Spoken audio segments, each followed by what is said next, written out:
Demian remembers the day he first stepped onto a battlefield at the age of 25. That was the moment he had to take a life for the first time in order to survive. After that, he ended up defeating more than 2,000 enemies in that bloody clash. Blood was splattered everywhere as he tried to stay on his feet. Extreme exhaustion finally caught up with him, and he collapsed onto the cold ground. Suddenly, the scene shifts completely to a sunny day in front of a large building. Young Demian is told that the insurance money from his late parents will be controlled by his uncle. The man coldly asks the boy to sign the papers after taking a quick look at them. The man calls the young boy by the name of Demian, while waiting for him to sign right away. The uncle says with a fake smile that there is no need to read anything, and just sign to get it over with. He even falsely promises to return everything the day the boy becomes an adult. Gripping the paper very tightly, Demian knows that was the day his life fell apart, but the boy tears up the document and demands that the money go into an imperial account in his name. His uncle is completely shocked to see the paper destroyed in that way. Demian demands strict terms to ensure no one can withdraw the money without his permission. The boy's serious look shows that he knows exactly what he is doing.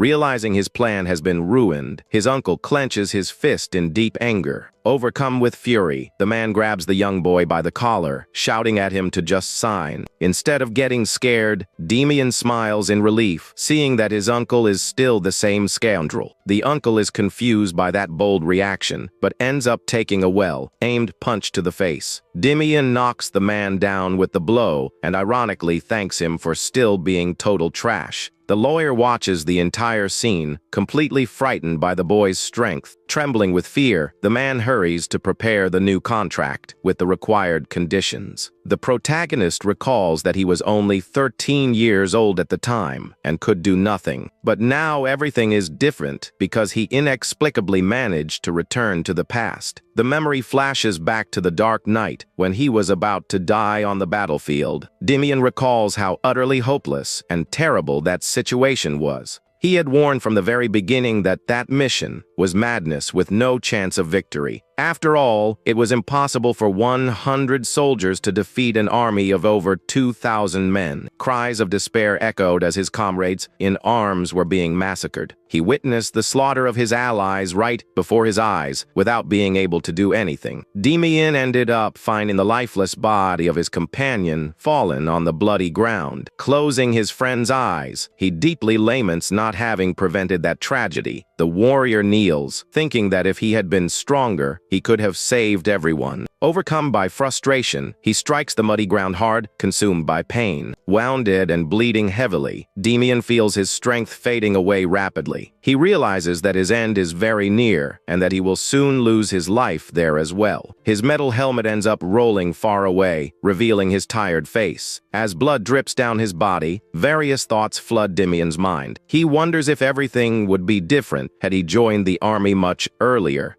With his last breath, he wishes from the bottom of his heart for just one more chance at life. The warrior recalls his determination, leading his men with bravery in combat. He was certain he could have dominated the battlefield alongside his companions. His consciousness faded away, and he was certain he was going to die in that place. However, he wakes up and realizes that he truly went back in time to his childhood. The protagonist realizes in shock that he returned 17 years into the past straight to his old bed. Looking at his small hands, he finally realizes he has been given a new opportunity. Immediately, he checks the region of his abdomen to check his mana center. He is greatly relieved to notice that his mana flow is completely intact this time. Demian remembers that in the past, his money was stolen, and he had to survive the hard way. Demian remembers that he was abandoned by his guardian and ended up taking the blame for a gangster to get arrested. From prison, he ended up suffering forced recruitment and was dragged straight to the battlefield. At that moment, he thought his life was over and that he would have no other prospects for the future. But against all expectations, the young man managed to survive and became a powerful centurion in the army. He smiles, thinking about his journey, but remembers that at the very end he died on the battlefield. Suddenly, he hears a strange noise in the room and realizes his time of calm has come to an end very quickly.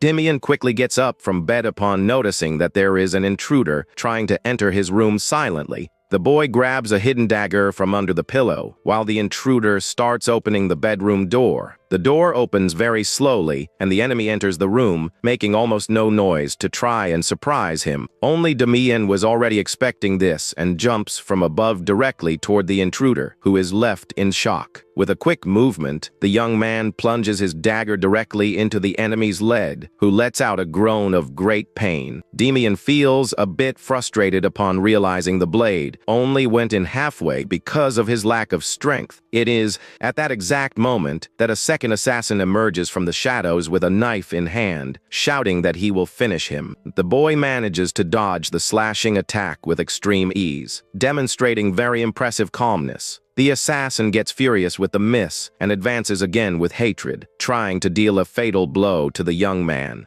Dimian ducks under the blade with agility and takes advantage of the opening to prepare his own counterattack. He lands a precise hit that makes the opponent cough up blood, while trying to understand how he was surpassed. With a gloomy look and a bloody knife, the boy demands to know who ordered that cowardly attack. The two intruders fall to the ground completely defeated and start groaning in pain while bleeding heavily. Dimian grabs one of them by the collar with great force to prevent him from trying to escape or pull any stunt. He points the dagger at the man's neck and asks directly if Pucker sent the two of them there. Facing the enemy's silence, the young man shouts again, demanding an immediate answer about the mastermind of the crime. A mysterious voice coming from the hallway comments that the boy's attitude is way too scary for his age. Dimian recognizes the blond man at the door as Mookman, who is surprised to see the young man already knows his name. The protagonist starts reasoning quickly upon noticing the presence of that warrior there in his room. Without hesitating for a single second, Dimian slashes the assassin's throat on the ground, leaving the other man shocked by the coldness. With an enigmatic smile,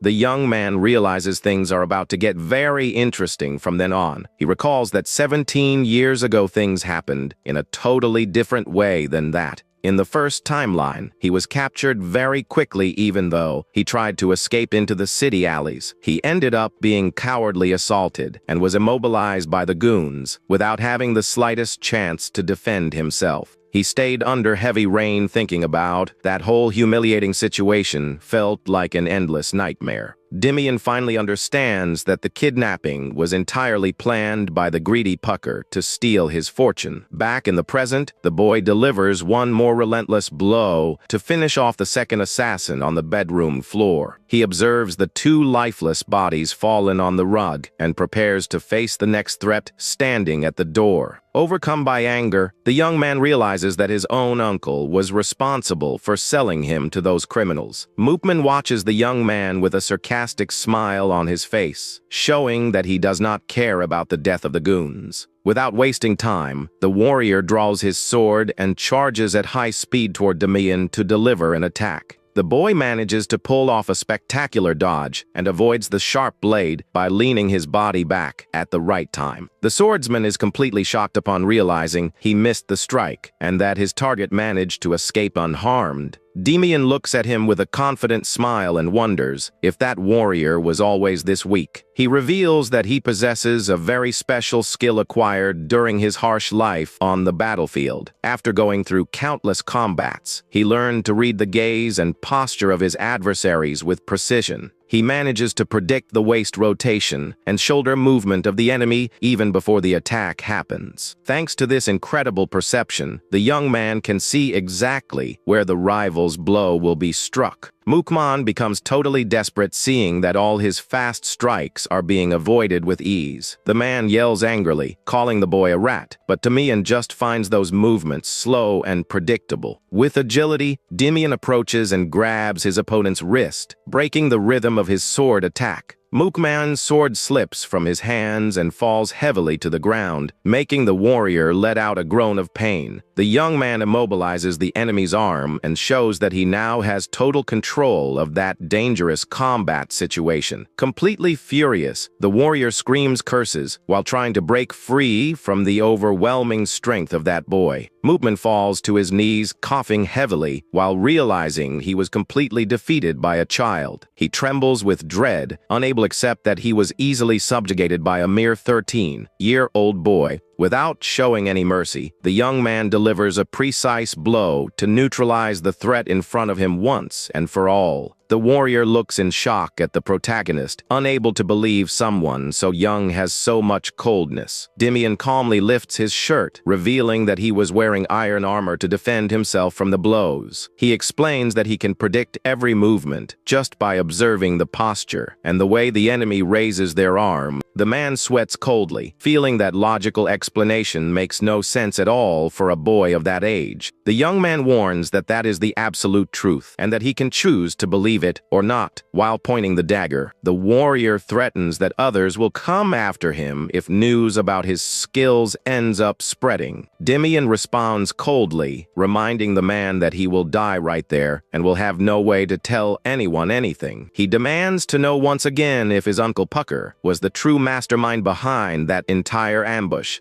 The warrior remains in total silence, without answering the boy's direct question, who keeps him under the dagger. Dimian threatens him, saying it is better to answer if he does not want to spend the rest of his days limping in pain. The man feels a deep chill upon realizing that that child's threat is totally real and ruthless. He wonders how a simple child of only 13 years old can carry such a scary and gloomy look. The warrior finally confesses that Pucker ordered them to bring him back nearly dead, and the young man says that was all he needed. Mookman gets confused, not understanding the young man's reaction, but soon notices a surgical cut forming on his neck. The man desperately tries to stem the bleeding, while realizing he was betrayed even after confessing everything. The warrior collapses lifelessly onto the cold floor, while Dimian simply turns his back on the body without hesitating. He knows that before leaving, he needs to find a way to clean up all that mess and eliminate loose ends. The protagonist recalls an important lesson from his past life about avoiding making unnecessary enemies. However, he knows very well that if by any chance he ends up making a rival along the way, things change. The only logical way out in these situations is to completely crush the opponent to ensure they never return. The scene cuts to the outside of the Grand Mansion, which is plunged into the silence and darkness of the night. A mysterious man wearing a hood looks at his pocket watch, calculating that the job must already be done. In the office, Dimian's uncle is terrified, but the assassin guarantees he will bring the boy dragged in there soon. Montal ironizes the situation, saying the client must be very irritated to hire a professional over a child. Pucker strikes the desk hard, overcome by fury, remembering his face was hurt because of his nephew's audacity. The assassin asks him to have patience and warns seriously not to try to lower the agreed payment amount. Suddenly, knocks on the door break the office silence, making the two men look intrigued towards it. The hooded man assumes the goon has arrived with the boy, while the uncle plans to soon regain control of the Imperial insurance. He thinks with hatred that as soon as he gets the contract signed, his nephew will finally be discarded for good. Montal opens the door complaining about the delay, but is surprised by a sudden slashing attack coming from the darkness. The assassin quickly dodges the blow and realizes with fright that his companions failed miserably in the mission. Dimian enters the office imposingly carrying a large spear and calls the intruder at the door a mere lackey. The hooded warrior gets extremely annoyed at being called a lackey by such a young adversary. The boy mocks, saying he is nothing more than a cheap goon doing the bidding of that pig of an uncle. Instead of getting furious, the assassin starts laughing out loud, finding that childish provocation quite amusing. He turns his back to look at the client, showing he has no fear whatsoever of that armed child. Montal warns the boy's uncle that the commission fee will have to be tripled, leaving the man totally in shock. He justifies the increase by saying he had a major loss of men, and therefore the charged amount is completely fair. The mercenary points to the fresh blood on the tip of the boy's spear, proving his goons were eliminated. Damian remains firm, holding his spear, ready for any new confrontation that might arise in that room. He evaluates the boy in front of him, realizing that mission ended up gaining a totally unexpected variable. The mercenary prepares, knowing he will now have to deal personally with the youth who defeated all his men. The desperate uncle tries to protest against the abusive amount without knowing how to react to the assassin's price. Montel threatens to leave immediately if the payment is not accepted, making the client beg him to wait. Pucker looks scared at the nephew armed with a spear and realizes he is completely defenseless if the guard leaves. The boy's look is so intimidating and that it makes his uncle let out a skreek of pure dread upon feeling cornered. In a panic, the man screams that he will pay triple because he knows he will be dead if Montel decides to leave him alone there. With the new deal closed, Montel smiles with disdain and prepares to start actual combat. He states coldly that he does not care about his men's fate because all of that is just business. But Damian responds that he cares a lot because those scoundrels' plan completely ruined his life. The young man recalls how he spent half of his past life running and rotting in the alleys like trash. In that terrible time, he ended up having his mana flow completely destroyed and lost his hopes. Because of that, he warns he will not spare any of their lives and tells the assassin to just accept death. Irritated by the boy's audacity, Montel charges rapidly, delivering a swift blow with his sharp sword. The protagonist reacts masterfully and manages to block the precise attack, using the metallic tip of his spear. The mercenary realizes with surprise that the young adversary is strategically aiming at his legs to knock him down. Damian analyzes his opponent and acknowledges that he is indeed dealing with a much higher tier warrior. A loud sound of metal echoes through the luxurious office as the two continue exchanging fierce attacks. The assassin tries to strike from top to bottom, but the youth uses his great perception to dodge at the right time. Montel keeps total focus on the combat and tries to read the boy's movements to find a definitive opening. He delivers a high blow, forcing the boy to raise his defense to protect his face during the onslaught. Taking advantage of the fact that the youth's upper guard is busy, the mercenary focuses his real attack on his thigh. However, a perfect block happens, totally frustrating the experienced assassin's plan in combat. Damian demonstrates absolute tranquility in parrying the blow without suffering even a single scratch on his leg. The man is shocked to see his secret attack neutralized in such a clean and quick way by the youth. Unable to comprehend what just happened, the warrior steps back completely disoriented. He realizes with astonishment that the boy already knew exactly which of his arms would make the real attack from the start. With a quick movement, the youth delivers a powerful blow that knocks the adversary backward, letting out a scream of pain. The protagonist calmly says he already knew everything long before the opponent even considered starting his movement. Gritting his teeth in pure anger, the assassin swears revenge against that child who humiliated him in combat.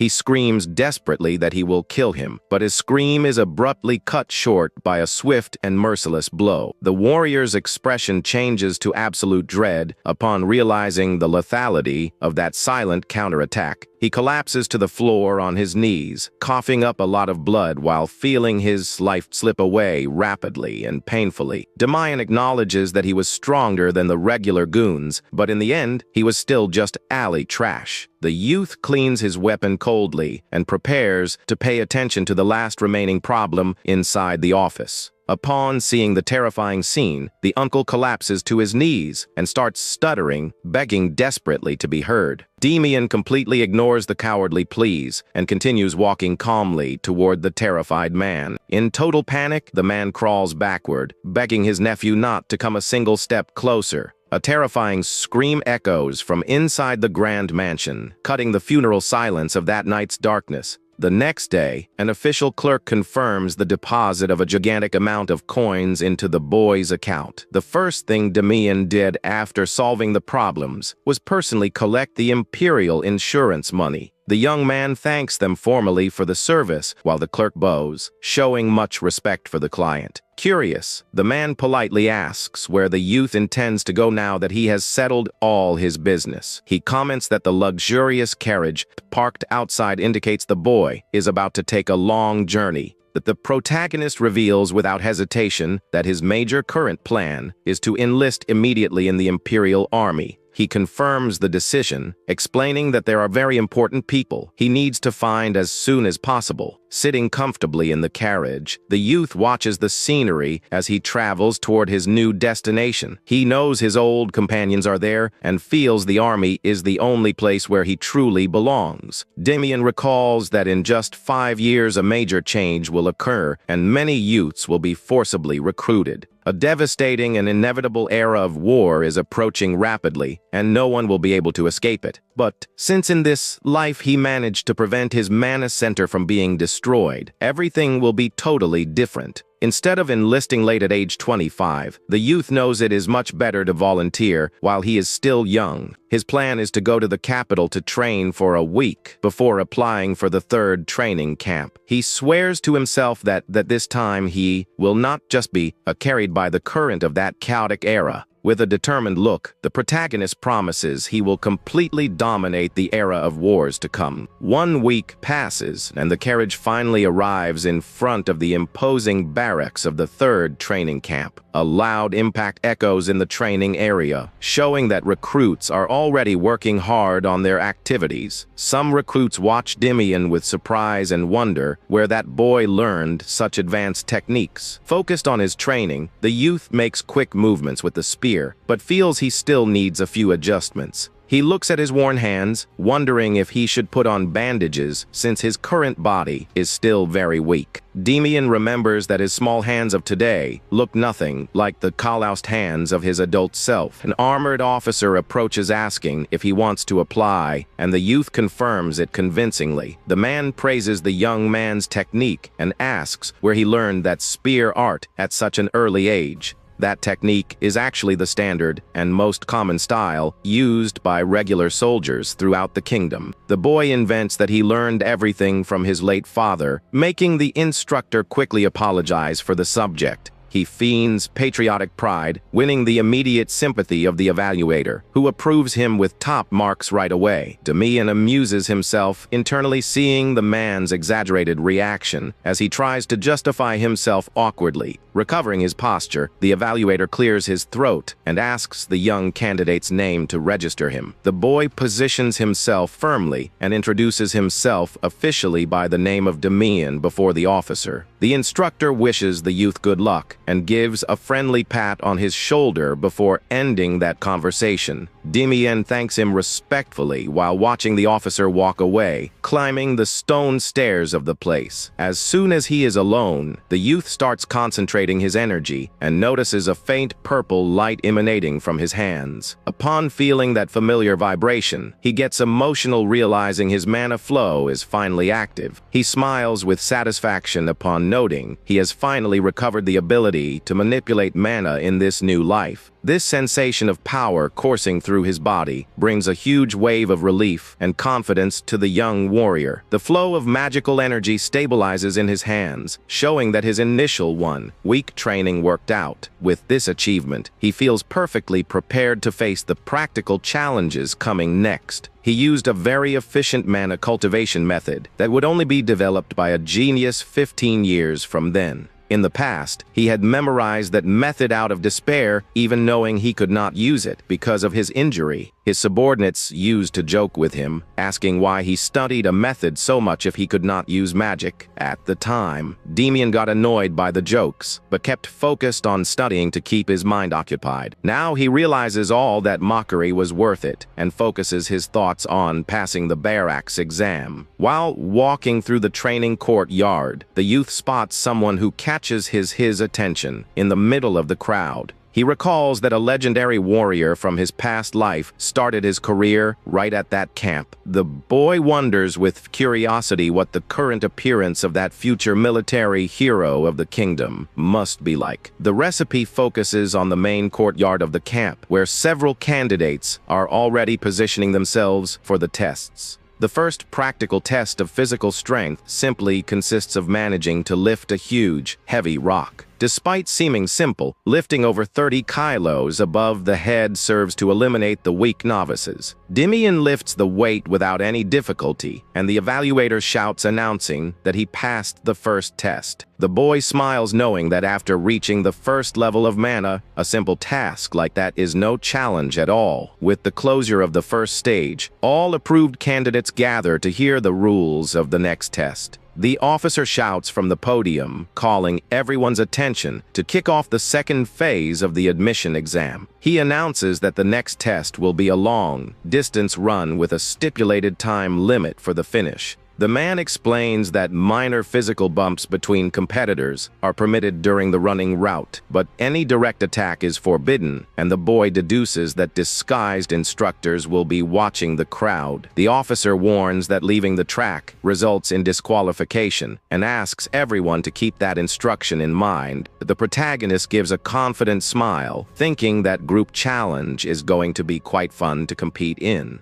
The running track is marked on the ground, showing the exact path candidates will need to follow in the test. While doing his stretches, Demian is surprised by a blonde boy who warns that they are in the same group. The blonde confesses in a friendly manner that he had already been watching the protagonist quite closely for some time. Demian gets confused by the comment and suddenly feels he has seen that young man's face somewhere else. The blonde lets out a light laugh, asking if he is really curious and does not know why he is being watched. The boy approaches and whispers discreetly that he noticed Demian is using magical energy in the test. Demian knows that ordinary commoners do not usually use magic without the support of nobles or without very special origins. He starts suspecting the blonde boy's identity and decides to ask his name directly right away. The boy introduces himself proudly as Apel, leaving the protagonist in complete internal shock. Demian remembers that Apple is the legendary plebeian warrior who will become a general and count at 30 years of age in the future. Apel confesses he was getting bored at the place for having no one his age and suggests they do their best. Demian accepts the friendly handshake, thinking he has no reason to refuse a good relationship with the future hero.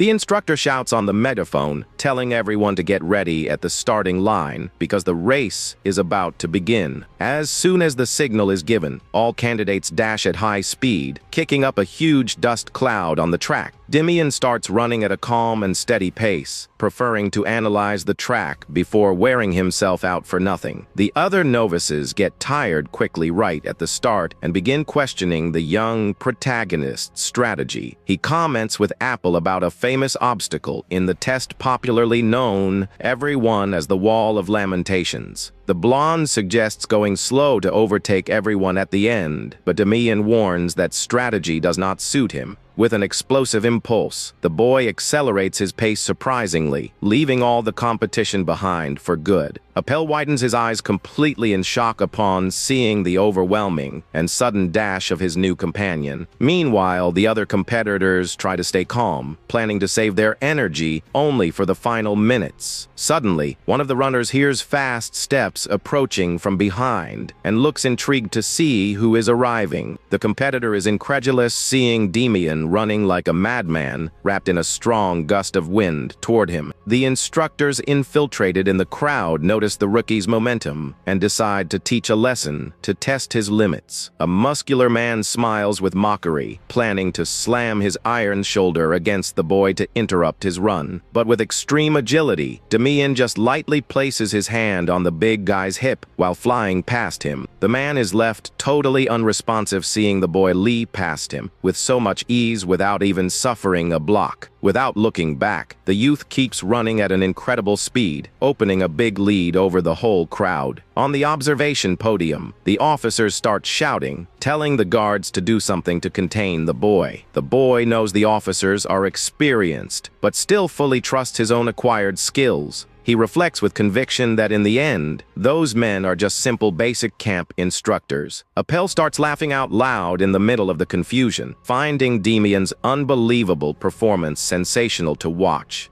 The blonde feels his warrior spirit ignite and decides he cannot let himself lag behind in the test either. With renewed determination, the future Count dashes at high speed, trying to catch up with his new friend in the race. The other novices watch that enthusiastically and decide to speed up, imitating the protagonist's bold strategy. An avalanche of competitors starts running desperately, creating a huge commotion on the training track. The officers' plan to maintain control of the test goes down the drain, generating immense general confusion on the course. At the top of the tower, the officers admit the mood of this test is way out of the ordinary and think about intervening in the race. But Instructor Rayman's voice emerges, commanding everyone to let the situation run its course naturally without any interference. Rayman calmly explains that knowing how to deal with chaos and create their own openings is also part of their skill. On the running track, the youth keeps maintaining his excellent physical performance without giving any sign of extreme fatigue. The experienced instructor gives a satisfied smile upon seeing that his intuition about the boy was totally right today. He watches in admiration how that young man's bold attitude managed to motivate all the other recruits to run harder. Rayman knows true war leaders are those who manage to ignite a flame of courage in their allies. Dimian starts panting heavily upon realizing he has finally completed 29 out of the 30 required laps there. He focuses his remaining energy and prepares to make his final push on the last lap of the rigorous admission exam. It is at that moment that Apple manages to match pace with the protagonist, demonstrating inviolable physical endurance as well. The blonde jokes, saying Demian still looks full of energy and asks if all of that was already in his plans. Looking back, they see the other candidates completely exhausted and fainting from exhaustion on the track's grass. Demian gives a half smile, reflecting that if you have a strategic advantage, there is no reason not to use it. Appel agrees with his new companion's logic and admits he finds Demian an extremely interesting boy. The protagonist returns the compliment as the two firmly step on the finish line, successfully completing the test. Panting evaluator announces that the two young prodigies passed the rigorous long-distance running test. In the fort commander's office, a report about the arrival of a talented boy starts drawing attention. The assistant confirms the news, reporting that the said prodigy boy is only 13 years old according to Rayman. The commander hears everything thoughtfully, knowing that if the demanding Rayman found the boy promising, he must truly be special. He slowly stands up from his chair, admitting he is quite curious to meet the said youth in person. The imposing one-eyed man in a black cape adjusts his posture and asks for the name of the young recruit in question once and for all. Meanwhile, in the camp courtyard, a large crowd of novices starts forming around the official board. Several competitors burst into tears and despair upon seeing their names are not on the list of approved candidates for the exam. While everyone celebrates their approval wildly, the protagonist wonders if that is truly a reason for so much joy. He remembers that in times of war, enlistment is mandatory and people do everything to avoid the battlefield. Reflecting on this, the youth concludes the current era is still peaceful, but his thought is interrupted by a call. It is a Papal who approaches smiling to congratulate him and announce that the two are now official team companions. Dimian is slightly surprised and asks if he passed too, and the blonde confirms, saying he saw both their names on the list. He points to the top of the document, where Demian's name and his age of 13 appear highlighted with much brightness. The blonde says he hopes to work well by his side, even knowing they might not stay in the same combat unit. Appel asks about plans for the remaining week before training, and the boy responds he will be quite busy. With a serious look, the youth explains he has some important pending matters to resolve during that short period. The friend hugs him sideways, asking what matters those would be, and he just says he needs to buy some supplies. Appel warns that official military boots are extremely tough and recommends buying insoles to protect the feet. The protagonist stays silent, remembering he already knows that very well from personal experience in his suffered previous life. He thanks the advice in a polite and friendly manner, promising to keep that important tip in mind from now on. Demian asks about his companion's plans, and the blonde boy reveals he also has his own pending affairs. The youth notices his friend's mysterious reaction, who starts whistling, disguising any detail about his true life. They say goodbye, wishing each other luck on mutual preparations, before heading totally different ways in the courtyard. As soon as the boy walks away, a mysterious man in a black hood emerges silently right behind the smiling Appel. The hooded elderly man asks discreetly who that boy was, and the youth recognizes him immediately by the name of Alan. Appel gets thoughtful about his new companion and wonders for what reason such a talented boy wants to enlist. He recalls how the amount of magical energy demonstrated by the youth during the race was unusual for his age. The blonde remembers the amusing provocations they exchanged on the track and how that rivalry dynamic was fun. The warrior remembers the boy's convict response about the army being the only place where he truly feels he belongs. He concludes Demian certainly carries his own reasons and deep secrets that cannot be shared. The young man tells his servant he has a hunch that he will see that intriguing warrior by his side for a long time. He changes the subject, calling the servant to leave toward the luxurious carriage, already waiting for them there. The blonde scolds his companion, reminding him he must not call him young master in public places under any circumstances. The elderly man apologizes respectfully for the slip, maintaining a formal posture while they continue walking through the courtyard.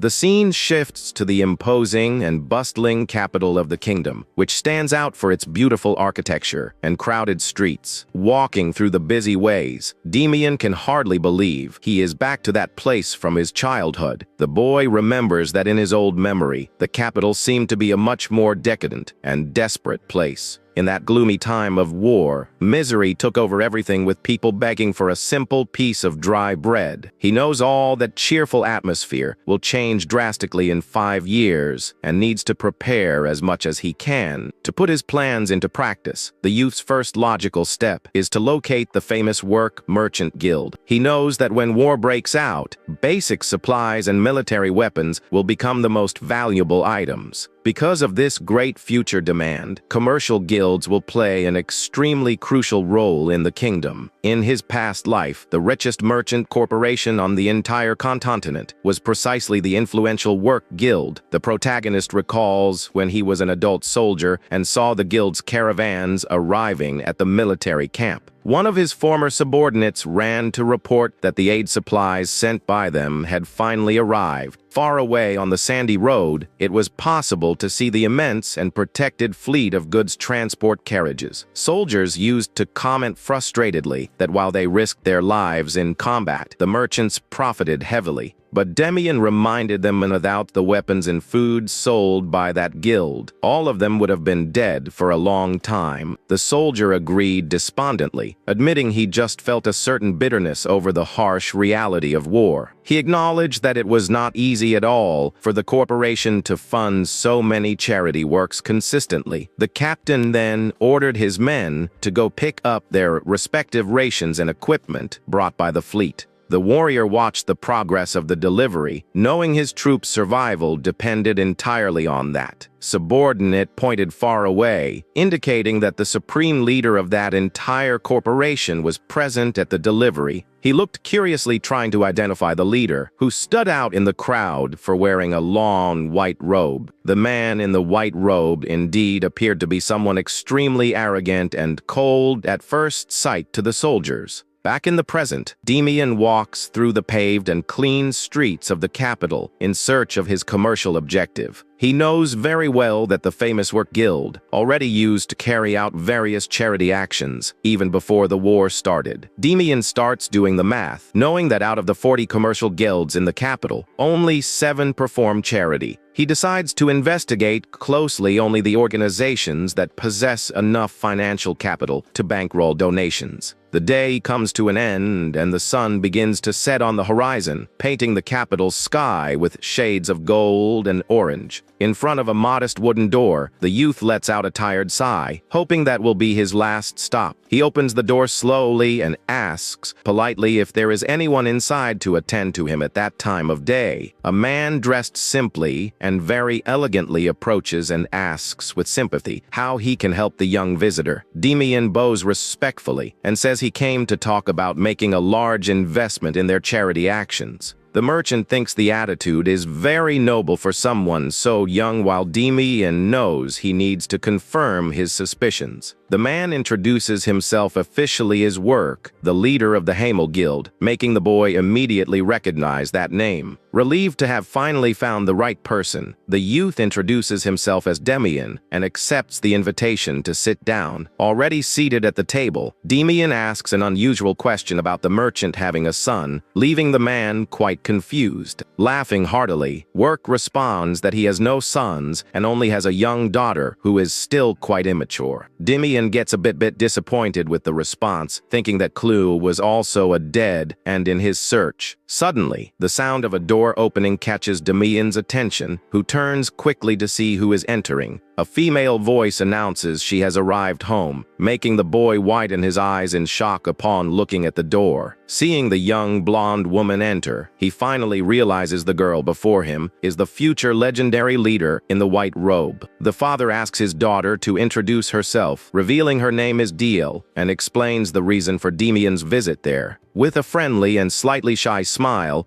Deal greets the young investor very politely. She asks with surprise about his interest in supporting the donations, and the protagonist confirms the investment intention. The protagonist reflects that in his past life the guild leader was considered a man, but the age and appearance match. He concludes the leader's youthful appearance in the future was due to her being a woman using her father's name. Focused on business, the young woman asks directly what the exact amount is that he plans to invest in the guild. Demian responds very seriously that he intends to make a generous contribution of 300 gold coins there. Father and daughter are completely stunned by the absurd amount announced by that child and ask if he is serious. Work ponders that since that is an investment and not a donation, there must be some counterpart demanded by the youth there. The boy reveals that in exchange, he wants a share of the merchant guild's future profits as a guaranteed return. The experienced merchant sweats coldly upon realizing the audacity and the incredibly mature business vision of that boy. He wonders how a child has so much money and decides to ask politely what the origin of that fortune is. Demian calms the man by inventing that he is just using the inheritance left by his late parents for a good cause. The merchant apologizes for the inconvenience, and the boy responds very understandingly that it is fine. Work warns that he needs to hold an internal meeting about the shares and promises to give a final answer to the boy soon. After the young investor leaves, Deal notices her father's thoughtful expression and asks if there is something wrong with him. The man smiles and comments that he finds it totally unbelievable that a 13-year-old boy can be so brilliant. The experienced merchant focuses on the protagonist's gaze, knowing that boy is definitely not an ordinary child. He starts joking with his daughter, saying that if Demian were a bit older, he would be the perfect match for her. Dial turns completely red with embarrassment and yells at her father to stop that silly joke right now. The father keeps laughing and teasing his daughter about the boy's taste, while she begs desperately for him to stop. Time flies after the negotiations with the guild, and the long-awaited day of military enlistment finally arrives. With his eyes fixed on the horizon, the youth knows today marks the true beginning of his journey to change the future. He raises his hand toward the sky, swearing his new life will be completely different from his tragic past destiny. With a clenched fist, the protagonist promises himself that this time he will dominate the entire empire with his own hands. Upon entering the barracks, Demian confirms he was assigned to the first platoon of the 3rd Recruit Company. The youth looks around the room and realizes he knows no one there, wondering if Apple stayed in another division. He laments a bit because Apple was the only person his age at the fort with whom he had made a sincere friendship. Suddenly, a loud welcome shout echoes through the room, making the protagonist look intrigued toward the entrance. A robust man introduces himself with a big smile, revealing he is Sergeant Brian, the leader responsible for the platoon. Brian warns seriously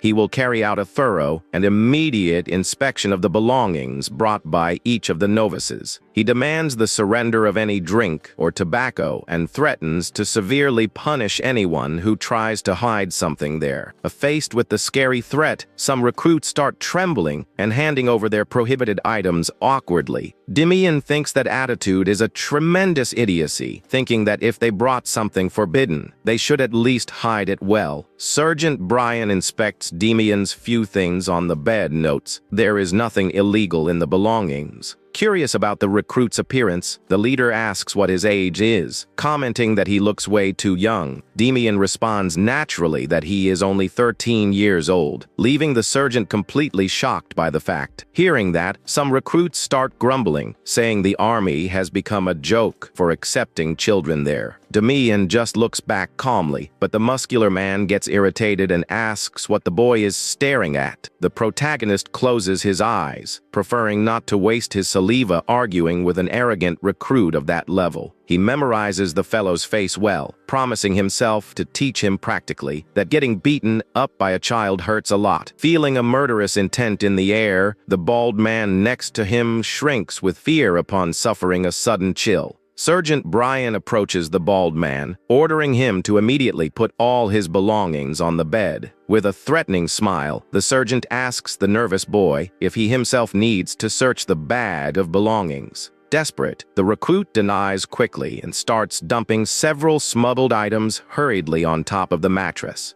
Brian gives one last very clear warning to everyone present about what happens to those who try to hide illegal merchandise. He shouts that he will make the offender run laps around the camp throughout the night without any right to rest. Demian gives a slight corner of the mouth smile seeing the fellow's suffering, thinking the punishment was more than deserved. The platoon leader scans the room and notes with satisfaction that the personal belongings inspection was finally concluded. He announces that he now needs to choose an interim leader to command the platoon in his absence during missions. The sergeant reaches into his pocket and pulls out the official document containing the data and approval scores of each recruit. Looking at the paper, he comments smiling that the group counts a soldier who passed the exam with extraordinary grades. Brian calls out loud by the name of Demian and asks everyone who in the room is the owner of that military record. Kyle immediately becomes tense and apprehensive upon realizing the group's leadership might end up falling into another's hands. The sergeant looks at the muscular man asking if he is Demian, but the brute denies and points to the real one. The platoon leader widens his eyes in confusion upon noticing the holder of the highest score is not the strong soldier he imagined. He turns around suddenly and is surprised to face the little 13-year-old boy standing right in front of him firmly. Brian asks again if he really is the 13-year-old youth, and Demian confirms with his head held high without flinching. Kyle rebels, shouting that the army is not a playground and that a child has no conditions to command soldiers. The sergeant tells the noisy recruit to shut his mouth, but the man insists he is just speaking the pure truth. He argues that the interim leader position represents the sergeant himself and demands someone with proven leadership there.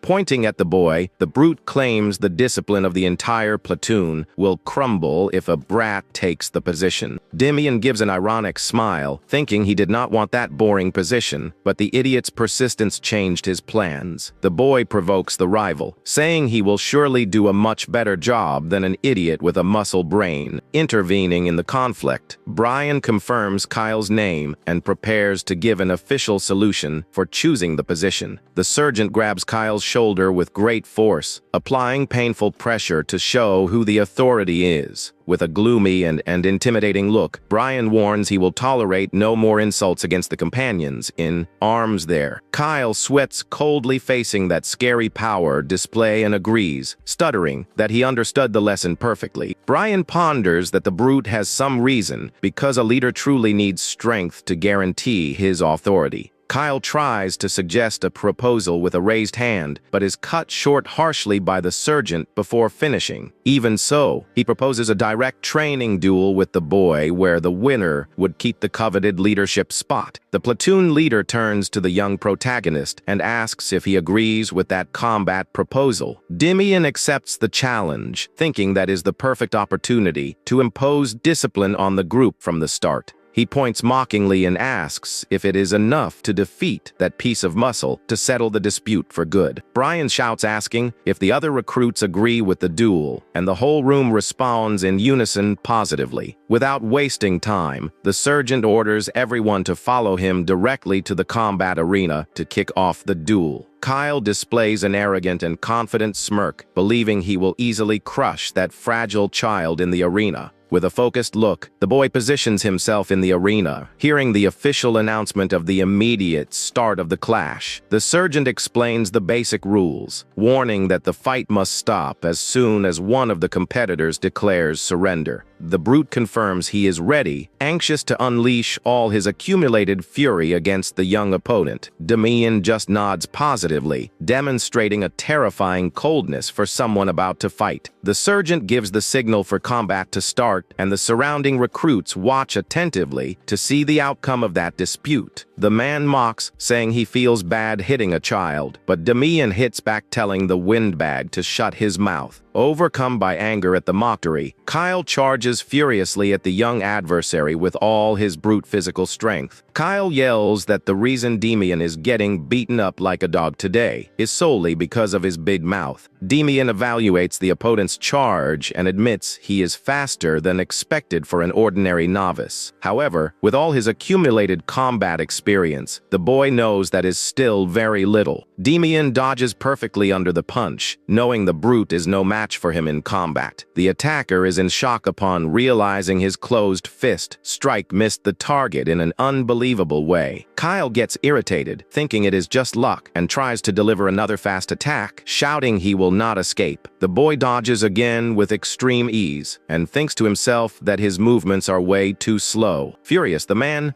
puts his hands together, preparing a bear hug to try to crush the youth against the sandy floor. He charges with his entire body structure in a desperate attempt to immobilize the agile protagonist. But with a quick body spin, Damian escapes the onslaught, letting the opponent pass straight through the empty space. The brute looks around confused, searching for the target when he hears the boy's voice right behind him. With a punch charged with purple energy, Damian strikes the adversary's flank, who lets out an agonizing groan of pain. The boy watches the rival collapse to the ground, knowing no one can resist a blow imbued with pure mana. To Damian's surprise, the brute starts getting up irritated, showing he has a lot of physical resistance. Overcome by blind rage, the man screams curses and charges, once more with bloodlust toward the protagonist. Seeing the joke has gone too far, the youth decides it is the right time to end that fight for good. He delivers an extremely fast and precise knockout punch that hits the attacker's chin square in the arena. With the violent impact of the blow, the brute is thrown backward and falls completely unconscious to the ground. The other recruits watch that entire scene, completely paralyzed by the devastating strength of that boy. Dusting off his hands, Damian notes that the windbag passed out and turns to speak to the audience. With an intimidating aura, the protagonist stares at the crowd and asks challengingly if anyone else wants to fight. In total panic, the recruits start shaking their heads, immediately denying any intention of facing him. The sergeant announces the end of the fight and declares Damian the official winner, appointing him interim platoon leader. Sometime later, Kyle walks out despondently from the fort's infirmary after receiving proper medical care. He grumbles in embarrassment, remembering he ended up fainting in combat and had to be carried to the infirmary. The warrior realizes with frustration that he lost consciousness right at the first real punch, delivered by the youth in the arena. He admits to himself that he thought no one at the fort could defeat him, but ended up suffering a pathetic fall. Upon opening the dorm door, the brute is greeted by the curious looks of his roommates. The other novices whisper worriedly, thinking whether they should restrain their friend to prevent him from picking another fight. Ignoring everyone, Kyle walks resolutely and stops right behind Damian, who turns around intrigued to see what he wants. Surprising everyone, the big guy kneels before the boy, declaring his defeat and accepting him as his leader. Damian is left totally unresponsive to the rival's attitude, wondering if he ended up hitting his head too hard. Kyle explains with firmness that it is only his duty to show respect to the strongest warrior he has ever faced in life. The youth is surprised to see the brute actually possesses a strong sense of honor and martial respect in his chest. The protagonist says simply that he does not need formal titles and asks to be called just by his name. The two shake hands, sealing a strong and sincere alliance of friendship and mutual cooperation within the camp. A week flies by and intensive training continues, demanding the maximum of everyone's physical conditioning. In the middle of the exhausting run, Demian analyzes that the severe training serves to test the soldier's endurance. At the end of the training, the sergeant ends the work and orders only Demian to accompany him to a reserved room there. Demian walks in silence behind the sergeant, wondering what the reason for that sudden and serious call could be. They stop in front of the administration room door, and the youth assumes some important official announcement will be made. Upon entering the room, the protagonist is surprised to notice other soldiers detached from the fort are already gathered there.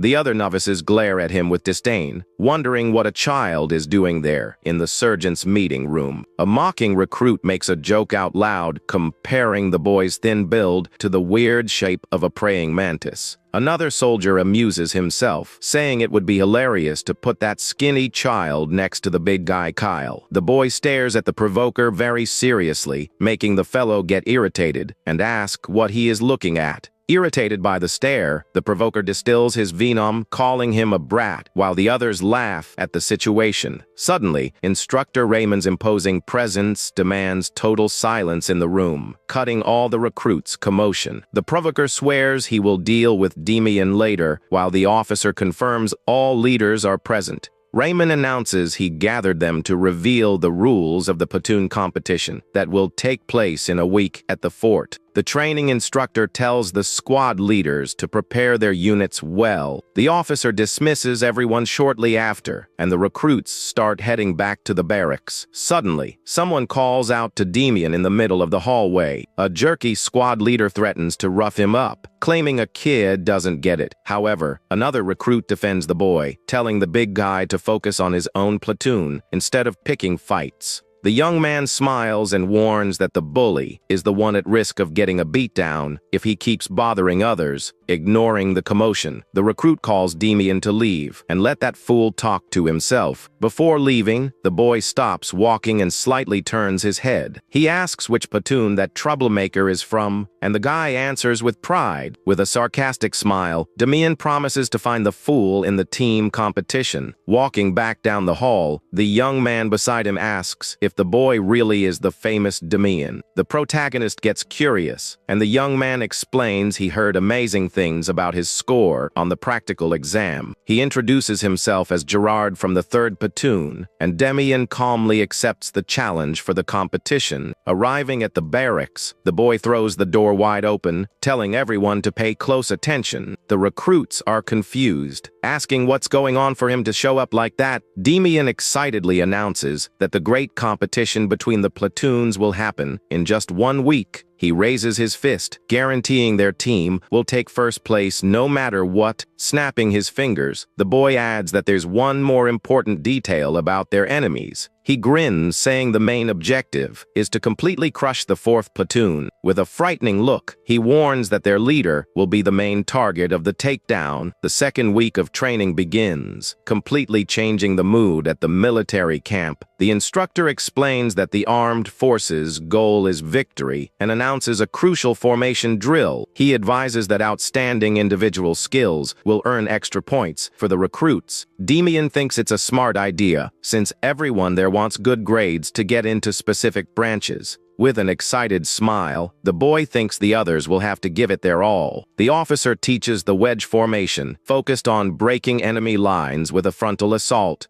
He explains that the technique works like a giant arrow, but falls apart if the front line gives way. Demian looks at Kyle, knowing his platoon has the perfect person to lead a strong front. The sergeant orders the recruits to split into 2 groups to practice the wedge formation immediately. Demian asks Kyle to lead one side, while he takes command of the other formation, gathering his team. The protagonist says he'll give them some valuable tips on the technique they were taught. The rookies ask how he knows all that, and the boy makes up that he learned it from his military father. Whispering the strategy, he warns that Kyle's group will do exactly as the instructor said. The recruits find the plan fun and eagerly prepare to put it all into practice. Demian orders the strongest to stay behind him, while the smaller ones hold shields on the sides. He tells everyone to raise their shields to head level, and the soldiers confirm the order. The boy notices the enemy team is completely focused on defense, but thinks it's irrelevant, guiding his squad. He tells everyone to advance without slowing down to end it in a single blow. The instructor finally yells, giving the official order for the mock battle to begin. Kyle's group marches in a synchronized and defensive manner, kicking up dust across the yard. Demian is surprised by the enemy's quick coordination on their first attempt at the formation. Noticing them getting closer, he yells for his platoon to pick up the pace and speed up the attack. The opposing team keeps advancing relentlessly, leaving no gaps in their shield wall. The protagonist channels purple energy, preparing to use mana for the first time in training. He yells for everyone to push hard, seizing the decisive moment. Demian crashes violently against the enemy's shields, breaking the front line's stability. Pushing hard, he tells his squad to focus exactly on the gaps as they had planned. The attack on the open spaces creates a panic in the enemy team, leaving everyone confused about who should defend. With a sharp gaze, Demian aims for the exact instant the hesitation happens. The boy yells the order, and his soldiers push their spears forward, taking advantage of the opening to win. Demian moves forward quickly and steps firmly on the enemy's spear to immobilize the weapon. The enemy soldier panics as he loses his balance and falls awkwardly to the ground. Seeing his front line crumble, Kyle shouts, demanding his allies get up. The big guy realizes how serious the situation is and decides he needs to act himself. Demian blocks the path with his shield and reminds Kyle that they are opponents. The brute pushes against the shield, annoyed, and tells the boy to get out of his way immediately. With a confident smile, the protagonist grants his request and quickly dodges out of the way. Without the shield to support his strength, Kyle completely loses his balance and stumbles. Seizing the opening, Demian hits the big guy head on with a strong shield bash. The boy tells his fallen rival that having a great physique is useless without using your brain. Watching from a distance, the instructor thinks the young man is much more impressive than they said. The officer can hardly believe the technical difference between Demian and the other recruits. Ending the mock combat, the instructor declares the absolute victory of Demian's team. Demian helps Kyle up, and the big guy cheerfully promises he'll win next time. Curious about the defeat, Kyle asks if the young man intentionally focused on the formation's gaps. The other soldiers get excited about the tactic, wanting to use it in the tournament between platoons. Demian proudly notices that the lazy recruits are now training on their own in the late afternoon. He is pleased with their dedication, but suddenly hears someone taunting nearby. The young man turns around curiously and sees some unknown brutes staring him down. The rivals mock Demian's leadership, calling the recruits crazy for following him. Demian's allies get furious at the uncalled for insult and prepare to fight. The troublemakers continue their taunts, calling the protagonist's platoon pathetic. The enemy leader steps in, saying it's the boy's fault for not knowing his place. The protagonist sighs in disappointment, wondering if that fool is begging for a beatdown. Deciding to ignore the offense, he turns his back and tells his group to return to the barracks. At that moment, the boy hears enraged shouts from behind him and turns his head. His allies lose their patience and vow to destroy their rivals in the team tournament. Kyle points a finger in the enemy leader's face, promising to finish him in the combat arena. The big guy confirms with Demian if those fools are the exact enemy platoon. With a scary and furious look, Kyle guarantees they will completely crush their rivals. Motivated by hate, the rookies decide to cancel their rest to continue the tough training. Demian watches the shouting, surprised that his comrades fell for the provocation so easily. Despite that, the boy smiles, realizing this anger will help unite the group even more. Meanwhile, the instructor goes to the grand room of the training center's commander. Commander Varys calmly asks if there are any promising rookies in that class. Instructor Raymond confirms, saying that 2 young men have stood out greatly in training. The superior officer notes their young age, and Raymond reveals that both seem to know how to use mana.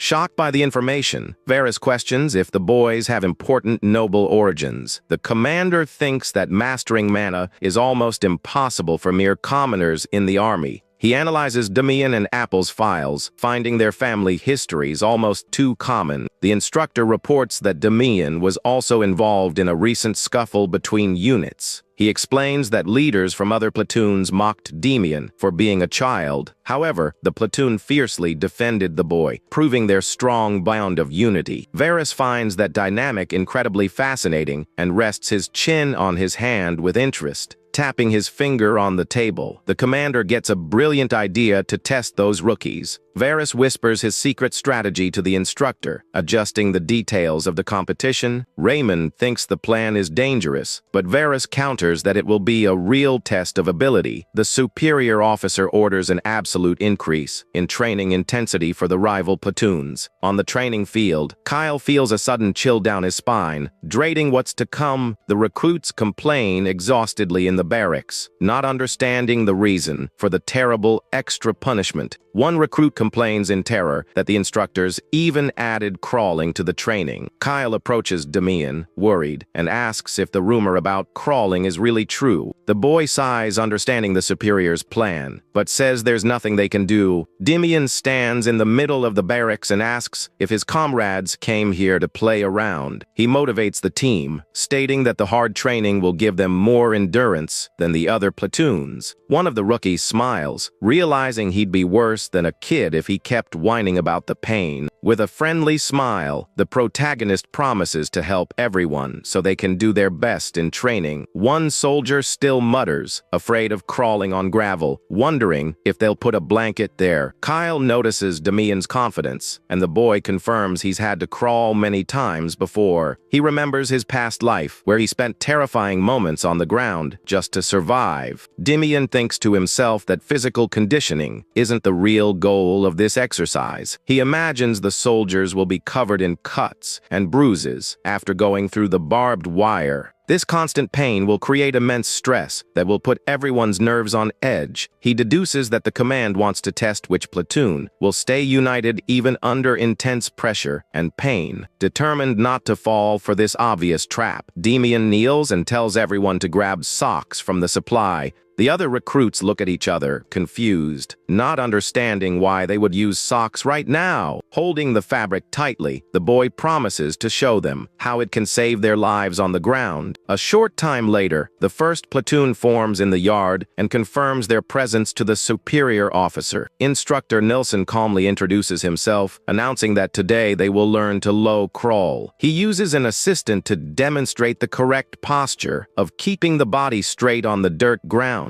Pointing to the barbed wire course, the instructor asks loudly if everyone is ready. The recruits shout with fire in their eyes, and the man notices they are much more motivated than their rivals. Satisfied with the troops' energy, Nilsson yells, giving the order for the first group to go all out. The soldiers charge, roaring fiercely and dragging their bodies across the dirt with incredible grit. The instructor observes the training, finding it strange that the commander moved up such a painful exercise. He knows that crawling on that sharp ground causes terrible pain and expects to see the young men suffer. Suddenly, Nilsson's eyes widen in total shock at the unbelievable scene on the course. The recruits fly through the obstacle course at an absurd speed while shouting nonstop. The instructor breaks into a cold sweat, completely confused since it's the first time these rookies have done this. One soldier eagerly asks when it will be the second group's turn, and Nilsson points to the course. Startled, the second team advances with the same burst of energy, crossing the barbed wire without a second's hesitation. Nilsson is astounded and compares the boys' unwavering motivation to the fury of hungry warriors. Damian scratches his head, smiling, and bets the instructor never expected such a perfect performance. Kyle praises Damian's plan, saying it was hard to pretend he was in pain on the gravel. The big guy shows his protected elbows, revealing they cut up socks to use as pads. The other recruits also show off their pads and ask in amazement if the boy is a genius. The officer finally announces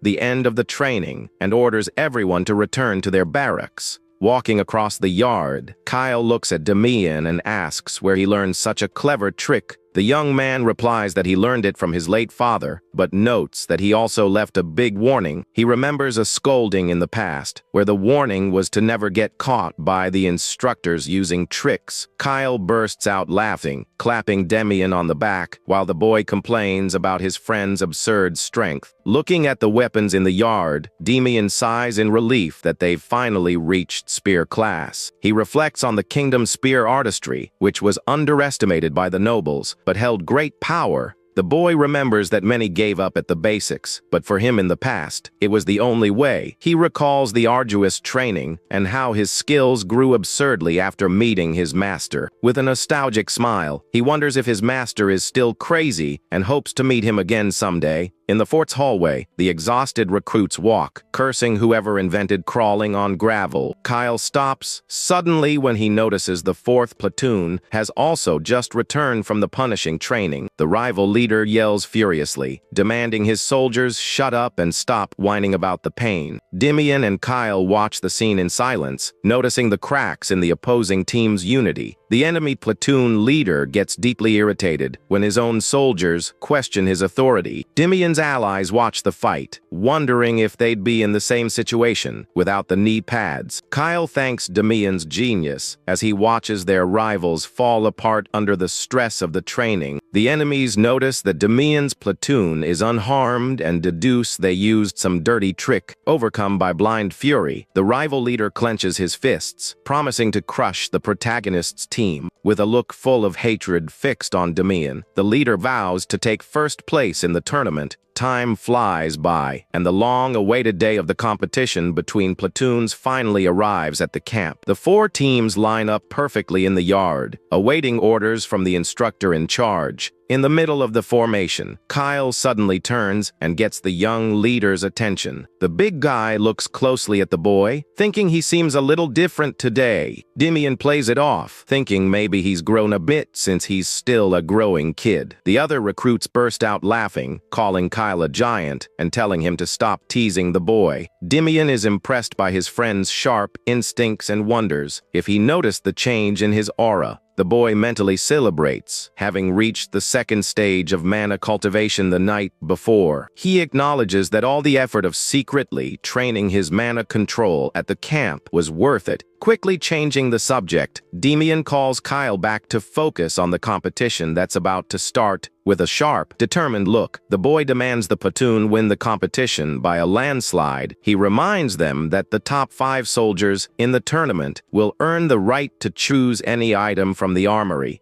Most choose weapons with single-use protection spells, but Demian knows those are low-tier items. The protagonist desires something much more valuable, remembering a rumor told by a subordinate in his past life. He plans to get a high-level permanent attribute ring that grants a special ability to the user to secure the rare item before the talented Apel chooses it. Demian needs to win the tournament in first place. He asks if the big guy can handle it, and Kyle gives a confident smile, confirming he can. Excited by the challenge, the brute claps his hands, getting the attention of all the recruits on the team. Kyle announces Demian's order, guaranteeing the squad will dominate the tournament to take first place. Motivated by the speech, the allies roar in agreement, their eyes burning with the will to win. Kyle smiles, seeing that everyone is ready, and the instructor calls the first platoon to begin the matches. Demian's team marches to the center of the arena, exuding a strong aura of unity and unwavering determination. The competition divides the teams into offense and defense, with positions switching after each new round. The offensive team automatically loses if they can't capture the enemy flag before the time limit. Leading the first round on offense, Demian orders his soldiers to prepare to advance. He reassures the group, telling everyone to execute the wedge formation they practiced exhaustively. The boy tells Kyle to use all his strength on the agreed signal, and the big guy guarantees that power is his specialty. The instructor waves the flag and declares the immediate start of the mock battle between the 2 rival platoons. The front line of Demian's squad advances quickly, roaring to crush the enemy defenses. The second platoon braces for impact, and their leader tells everyone to hold the formation firmly. The attack collides with force, but the enemy defense proves to be as solid as an impenetrable wall, leaving no openings. The opposing leader finds it strange that Demian's formation seems too withdrawn for an offensive squad. Seeing the enemy team's hesitation, the rival captain orders a simultaneous push to destabilize the attackers. Without wasting time, Kyle lets out a beastly roar and repels the enemy advance with incredibly violent force. The enemies are pushed back abruptly, while their leader desperately screams for them to hold the line. The opponent gets frustrated upon realizing his team should have just focused on defense against the attacking team. At the crucial moment, Demian shouts the big guy's name, giving the awaited signal for the plan's final attack. Kyle dives in headfirst and uses his own gigantic body to brutally run over the enemy's front line. The rivals fly through the air in complete shock, realizing the monster broke the line, using only his shoulders. Keeping up the absurd pressure, Kyle shouts, demanding his comrades line up beside him immediately. The big guy's aggressive advance completely shatters the defensive structure, throwing the recruits to the ground. The opposing leader is baffled by the perfect coordination of Demian's squad in such a short amount of time. The boy quickly spots a flaw in the enemy's rear guard and orders a full-force attack on the weak point. Demian's team completely crushes the rival platoon, clearing the path to victory in the blink of an eye. The instructors watch in admiration, and one of them asks if the first platoon received some extra training in secret. The officer admits he never expected to see mere rookies fighting with the same skill as advanced elite soldiers. Staring intently at the battlefield, the instructor deduces there's only one possible reason for that success. He realizes Demian is the one responsible for it all. As the boy shouts orders to break the enemy formation, the man remembers that the first platoon received voluntary instructions from the young hero every day after training. The recruits raise their shields above their shoulders, perfectly executing everything Demian taught them before. With a smile on his face, the officer is relieved to see the boy achieve these results with pure skill. In the middle of the clash, the rookies create an opening, and Kyle excitedly shouts that this is their big chance to attack. With a wicked grin, the big guy looks for the exact location of the flag on the enemy's side. He laughs menacingly as he spots the target protected by the opponents right behind the shield line. Desperate at Kyle's terrifying approach, the opposing leader tells everyone to forget the attack and focus on defense. The enemy team promptly follows the order, retreating and bunching up in an attempt to stop the brutal advance. The big guy smirks, mocking their foolishness, while the rivals are confused to see the monster just standing there doing nothing. With a victorious expression, the brute announces that the fools fell right into the trap they had set. The opponent's eyes widen in shock, realizing too late that they were completely fooled by the distraction. Seizing the perfect moment, the protagonist uses his great speed to dash towards the rivals. Demian steps firmly on the big guy's shoulders. Using his comrade as a veritable launch ramp, the young man leaps high into the air, easily clearing the entire solid shield barrier of the enemy army. He lands with a violent impact, knocking down the soldier holding the squad's important flag. The time limit for the clash runs out, announcing the defeat of the enemy platoon that failed its offensive mission. Celebrating the undisputed victory, Demian raises the captured red flag while his platoon cheers with joy. The instructor announces the switch of sides and comments with admiration that Demian's team will probably win the tournament in a sweep. The head instructor disagrees with that hasty prediction and seriously warns that he wouldn't be so sure about that. He points his finger towards a different match, indicating which team could cause major problems for the protagonist. The officer questions if the 4th platoon wouldn't be an excellent adversary to challenge Demian's victorious team. In the other arena, the soldiers of the rival squad stomp their feet on the ground, complaining of exhaustion and cursing the fight.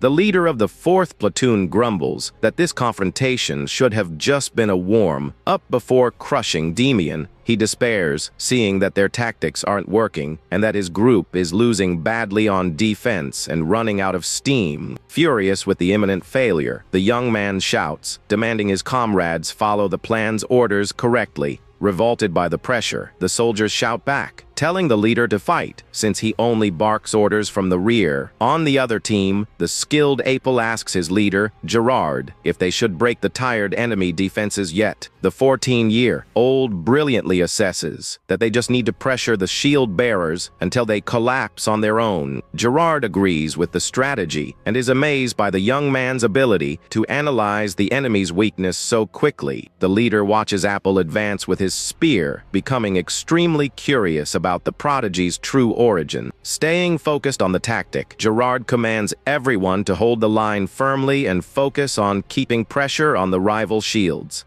The two platoons collide with extreme violence, creating an intense contest of pure strength and physical endurance in the yard. Impatient, the enemy captain calls the third platoon cowards, telling them to stop messing around and fight for real. Gerard smiles, realizing the opponent's stamina and morale have dried up, leaving only a reckless attack from them. The awaited moment arrives when a rival soldier gasps and staggers, saying he doesn't have the strength to hold on anymore. With his eyes gleaming at the wide, open gap, Gerard orders an immediate all-out attack from the third platoon. The recruits roar, advancing with a burst of energy to run over the shield line of their weak opponents. The fourth platoon's barrier cracks under the impact, forcing the warriors to retreat under their leader's desperate cries. In the midst of that pure chaos, Gerard calls Apol's name for the young man to finish the fight once and for all. With absurd lightness, the blonde boy skillfully runs across the dirt, preparing his spear for the decisive action. Apel uses the tops of the fallen enemy shields as a springboard, quickly leaping towards the arena's sky. The young man is suspended in the air, holding his shaft with mastery, ready to devastate the opponent's remaining defenses. He elegantly spins his body, creating a powerful whirlwind of pure energy around himself during the swift descent. The young man lands multiple sequential strikes with the tip of his spear, completely devastating the ranks of the desperate enemy. The leader of the fourth platoon grabs his fallen warriors, cursing them all and lamenting having such an incompetent team. Suddenly, he gulps, feeling a shiver of pure panic as his annoyed gaze meets the dark one of Damian. The mock combat finally ends with the instructor declaring the third platoon's absolute victory. The recruits lift Apel up to celebrate, while the rival leader acknowledges that he will be a very tough opponent. Damian watches the scene from afar and concludes that the real final battle will be against the third platoon. With a purple aura and an excited smile, the boy says he can't wait to face Apel in the grand finale. The short rest period ends, and the instructor orders all platoons to reassemble in the arena. Kyle comments to Damian that the next match is against the fourth platoon, and that this is their last chance. The big guy cracks his knuckles, eager to smash the face of the arrogant fool who offended his young leader.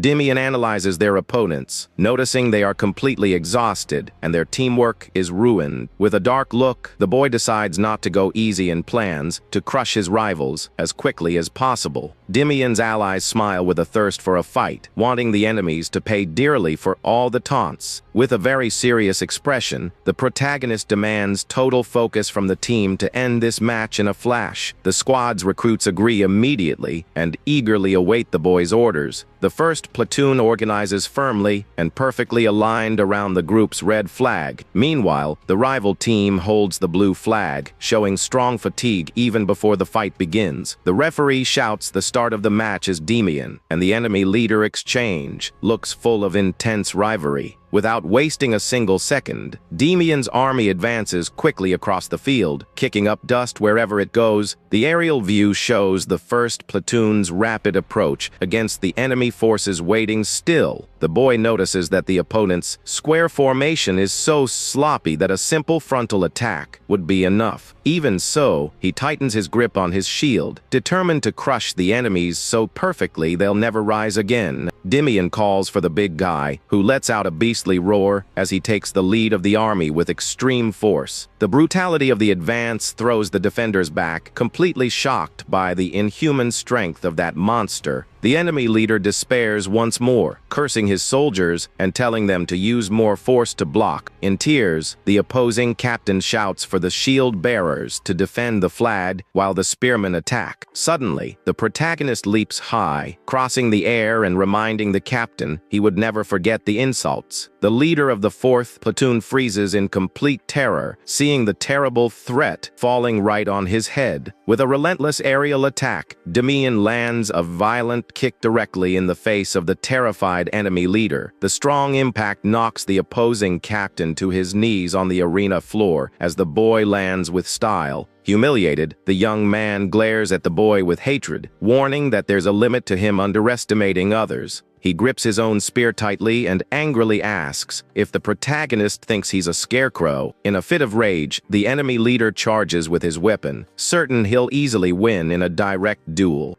Demian parries the spear with extreme ease and thinks with a sigh how predictable that fool's movements are. The protagonist disarms the opponent in the blink of an eye, mockingly asking if that's all he's got. The captain of the 4th platoon stares at his own trembling hands, completely shocked at being disarmed so quickly. Walking calmly, the boy holds his spear and laments that the enemy dropped his weapon over such a small thing. Without showing any pity, Demian takes the captain down for good and violently steps on the fallen opponent's chest. With frightening eyes, the young man warns that dropping your weapon on the battlefield is the same as begging to be taken out. The boy envelops his own fist with pure mana, ordering his rival to never forget that important lesson. To ensure the message was understood, Demian slams the opponent's face into the ground with a powerful magic punch. The enemy is knocked out completely, while the protagonist sighs, thinking the whole fight was very boring. The official in charge observes the state of the rival squad and declares they are in no condition to fight anymore. The instructor raises his arm, preparing to make the long-awaited official announcement of the match's result. Demian proudly raises the enemy flag, and the referee finally declares the 1st platoon's absolute victory. With a huge, relieved smile, Kyle celebrates the triumph, stating that was to be expected from the genius Demian. The officials watch the enemy leader's rescue, astounded by the unreal skills of a 13-year-old boy. One of the instructors admits the boy is a true prodigy and perhaps stronger than the superiors themselves. Another official smiles, unable to disagree with that statement, until he feels an intimidating presence approaching. Curious about the sudden change in atmosphere, the man turns his head back, trying to understand who just arrived. A one-eyed man with a very intimidating appearance emerges on the field, revealing himself to be a famous special instructor from the kingdom. All the officers are startled by the unexpected visit and give a military salute with great respect. The feared visitor observes the arena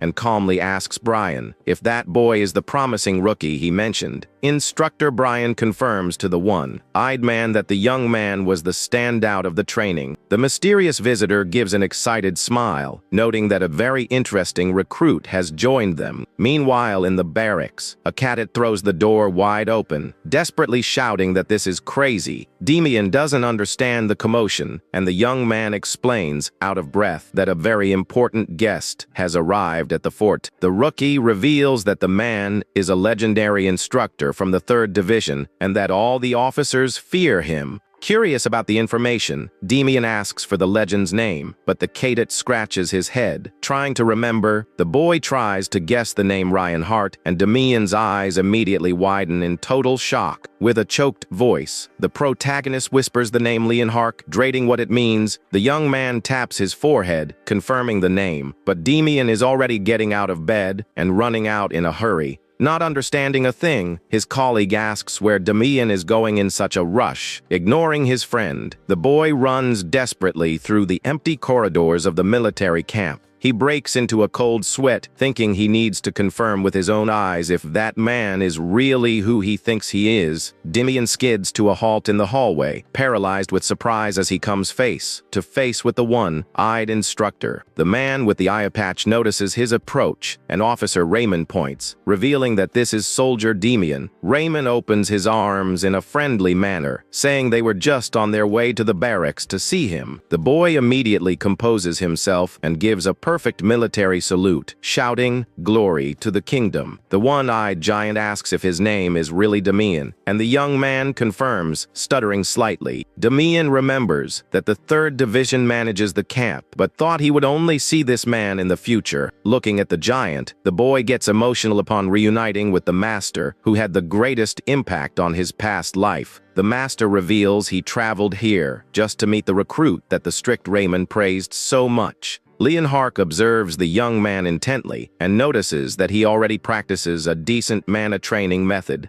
Praising the boy's spear technique, the Lord asks which unit he wishes to join after training. The young man gulps, hesitating for a moment before answering his former master's question. With a confident smile, Demian declares that he plans to join the feared and deadly Neocolis unit. The officer panics, asking if he's lost his mind, while the one-eyed man's eyes widen in surprise. The Neocolis unit is the most brutal division that faces monsters in the forest and suffers many casualties annually. Leonhardt questions why he chose such a difficult place, and the boy replies that he'll get stronger there. Liking the attitude, the master offers to write a recommendation for the knights. Startling the officer, Demian says thanks but declines the noble offer, assuring him he needs to go to the 3rd Division to find someone. Respecting the boy's firm decision, the one-eyed man tells him to return to the barracks to rest his body. Desperate, the officer grabs Demian and asks if he has any idea of the golden opportunity he just threw away. Raymond begs the visitor to try and convince the recruit again, thinking the boy made a terrible choice. Leonhardt denies the request, claiming the officer clearly didn't see the burning determination in that boy's eyes. The one-eyed master lets out a laugh, finding it all even more intriguing since he's only 13 years old. He asks the officer to leave the boy alone, knowing their paths will cross again in the future. The next day, the awaited final of the tournament between the 1st and 3rd platoons is about to begin. Demian motivates his team, assuring them that no other troop in the camp is capable of defeating them now. Kyle clenches his fists and agrees with the boy, feeling very confident in his squad's brute force. With a predatory look, the young leader smiles and orders them to crush their rivals, just like they always do. The 2 troops position themselves in the arena, while the referee announces that the 3rd platoon will start on offense. Demian shouts the order and raises his hand, calling his allies to assume an immediate defensive formation. The 1st platoon raises its barrier, and the rival leader Gerard notices. It's the same imposing defense from yesterday. Gerard whispers to Apple, reminding him that the blonde boy's role will be absolutely crucial for the plan to work. The opposing leader shouts the order to advance, and his shield bearers charge fiercely against the enemy barrier. The formations collide abruptly with a violent crash that makes the shield bearers grit their teeth from pure force. Demian tells his allies to push back, and Gerard smiles, realizing they took the same bait as before. When his warriors start to give way in the test of strength, the 3rd platoon's leader shouts Appel's name. Suddenly, the enemy formation opens right down the middle, revealing the isolated blonde boy with spear in hand.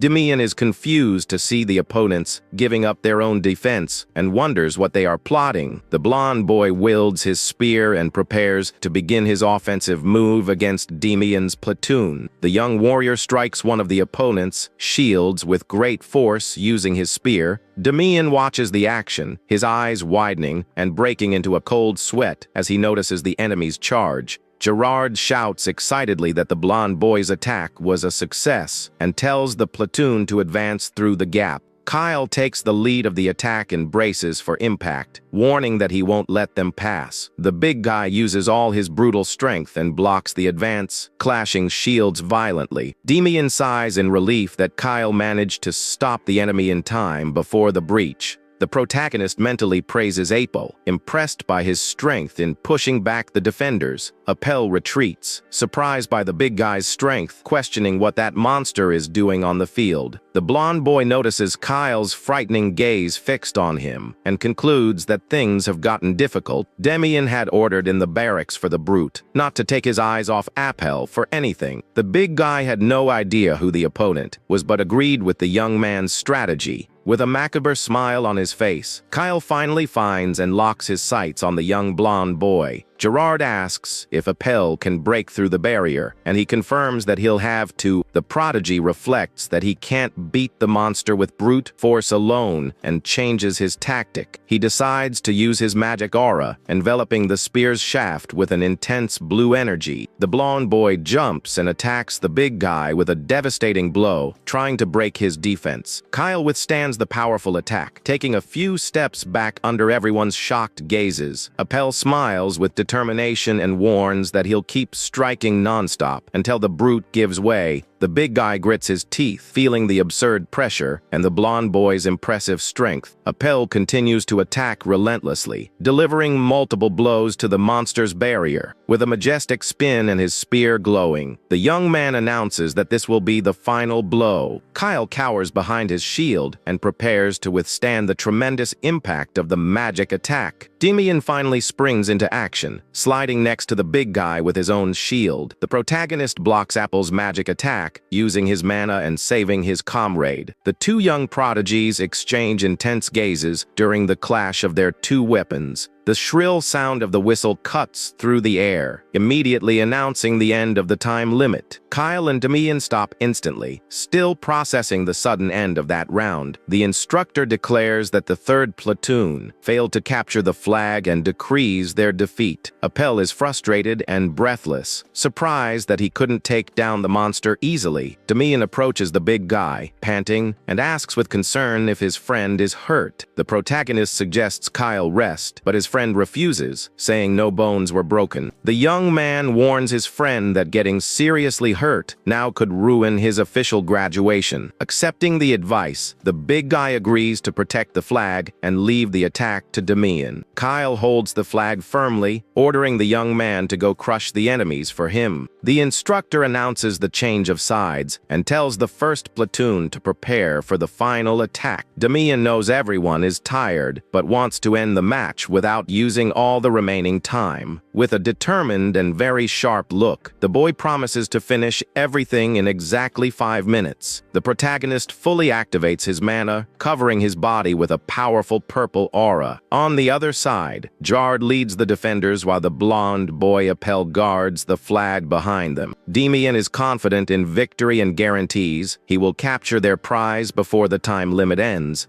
The two great armies face each other on the vast battlefield, awaiting the order. The young hero holds his spear firmly, knowing this is the last match of the competition. He reflects that he has done everything as an interim leader and now needs to prove his individual worth. Demian is ready to make the best possible impression on the strict instructors of the fort. With a smile on his face, the protagonist decides he will show his full power as just Demian. The young man plans to defeat Appel and secure his recommendation as the camp's greatest talent. Demian notices that Appel is personally guarding the flag due to his extreme exhaustion. The boy holds his spear, prepared for a direct and straightforward confrontation against the blonde boy. The instructor waves his hand and shouts, giving the signal for the awaited final match to finally begin. Demian orders everyone to advance at maximum speed from the start, focused on following his lead. Demian's platoon advances at extreme speed without breaking formation, leaving the enemies completely frightened. The rival leader Gerard senses the danger and shouts for his men to raise their shields against the boy.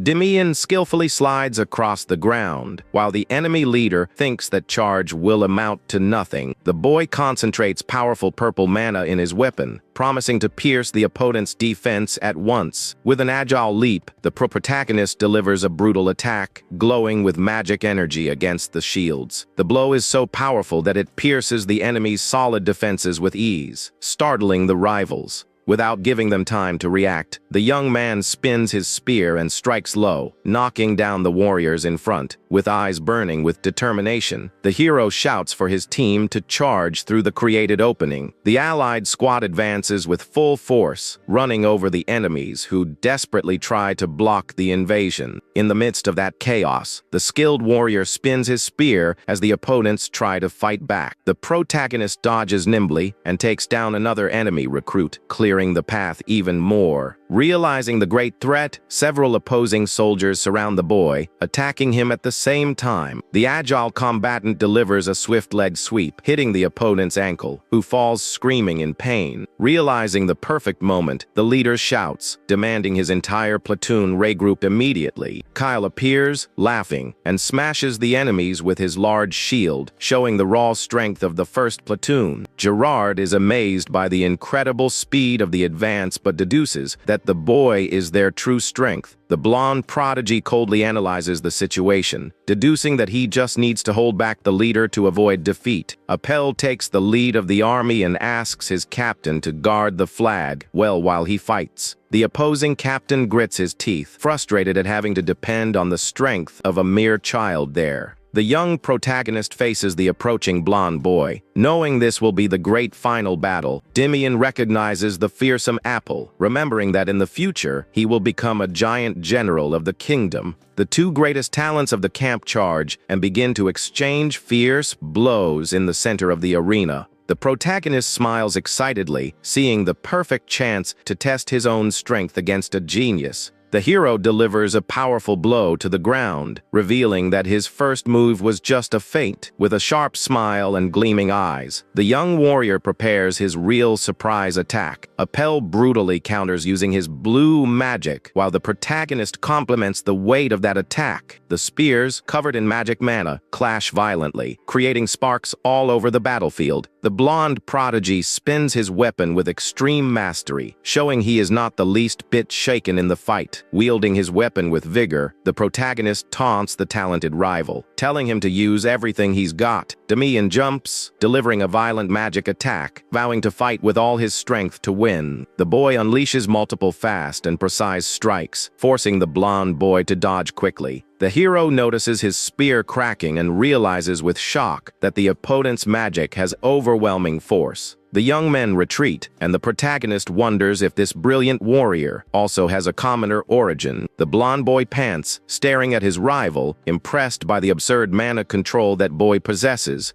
Appel sees his opponent as a gigantic wall, fearing such magical power in a simple camp. Exuding a lot of confidence, the leader of the first platoon calmly announces that he will end this. The hero charges furiously with his spear engulfed in magic energy, warning that his rival won't be able to block. The brutal charge completely shatters the young prodigy's defenses, sending him flying. The blonde warrior falls face first into the damp earth, cursing his weakness for losing the group's flag, with the base completely vulnerable. The coveted blue flag flutters, swaying in the strong winds of the arena. Dimian rips out the banner and raises it to the skies, shouting his team's great victory at the top of his lungs. Fallen on the ground, the young prodigy watches his powerful opponent celebrate while he pants, completely exhausted. Walking serenely, the victorious protagonist approaches his talented adversary on the ground. The boy extends his hand in a fine gesture of respect, and the rival smiles, vowing to win next time. The protagonist smiles, proposing they fight together in the future, as it would be very difficult to defeat him a second time. The hero wonders if this defeat will make the blonde boy train even harder, becoming a frightening monster in the future. Putting the future aside, the young leader prefers just enjoy the taste of this sweet victory with his allies. The experienced instructors watch it all, amazed by the boy's strength, vowing to train everyone hard. The legendary one-eyed master smiles, satisfied with the immense talent of his former student. Agreeing with the idea, the recruits cheer with great emotion and toss their beloved hero into the air, celebrating the long-dreamed-of achievement. Kyle's eyes widen, unable to believe the abundance of food before him. The luxurious banquet with meats proves that winning the competition was worth it. Dimian watches his allies devour everything with great excitement and hunger. The young man silently laments that his former master has already left. Instructor Raymond approaches the table, asking if he can sit down. He asks if Dimian still wants to refuse Leonhark's great offer. With a friendly smile, the officer laments the loss of this great chance, Raymond gets the boy's attention, revealing a very important detail. He says that the famous master also made the same offer to Appel. Demian calmly replies that Appel's life belongs only to him. The officer bursts out laughing, calling the boy a drag for being so serious. Realizing the boy's firmness, the instructor gives up trying to convince him. Raymond raises a beautiful goblet to make a grand toast to the recruits. The instructor congratulates everyone for their effort, wishing them a bright future. Everyone raises their goblets in celebration, shouting glory to their great kingdom. Time flies by, and the third and final week of training begins. The recruits train intensely with their spears under the officers' shouts. Demian happily observes that the attitude of all the soldiers has changed for the better. The rivalry of the great competition served to motivate the entire camp. After much effort, the officers finally announce a short break. Kyle pants from exhaustion and asks if the young leader has heard the gossip yet. The big guy says that many rookies from the 4th platoon were kicked out. He laughs, saying that the arrogant rival leader ran away like a coward. Demian pulls his friend's shirt, reminding him that's not the most important thing right now. The young man warns that they still need to secure good individual scores. The protagonist remembers that everyone there dreams of an easy life in the palace. He warns that the few administrator positions create fierce competition. Kyle agrees, saying that the vast majority enlisted for the same reason. The brute despairs, asking if Demian also wants the palace. The boy calmly breaks free, denying any interest in that path. Demian warns that the bureaucratic job would keep the big guy cooped up all day. Kyle considers that it would be suffocating, but thinks they should try for the best post. The leader warns that an active guy like Kyle would go crazy in a single month, understanding the sensible advice. The warrior asks where the young man will go. Demian reveals with great firmness his desire to go to the Neocoles unit. The giant freaks out, shouting that the young master has completely lost his mind. Annoyed by the commotion, the protagonist kicks his gossiping friend's shin. The brute falls to his knees, laughing and saying he already suspected it. With a huge smile on his face, he praises his partner's adorable craziness. Time runs out, and the group celebrates having one less rival for the palace spots. The intense month of training finally comes to an end with the grand speech. Demian smiles in relief, feeling that the arduous month passed in the blink of an eye. The commander concludes the ceremony, wishing a great future for everyone there. Suddenly, the surgeon in charge turns his head and calls the protagonist's name. The young men quickly get into formation, giving their last official salute. The surgeon announces the most awaited moment to call the best recruits. The young men swallow hard, anxiously waiting for the champion's announcement. The officer crowns Demian as the absolute leader, sparking a celebration among his allies.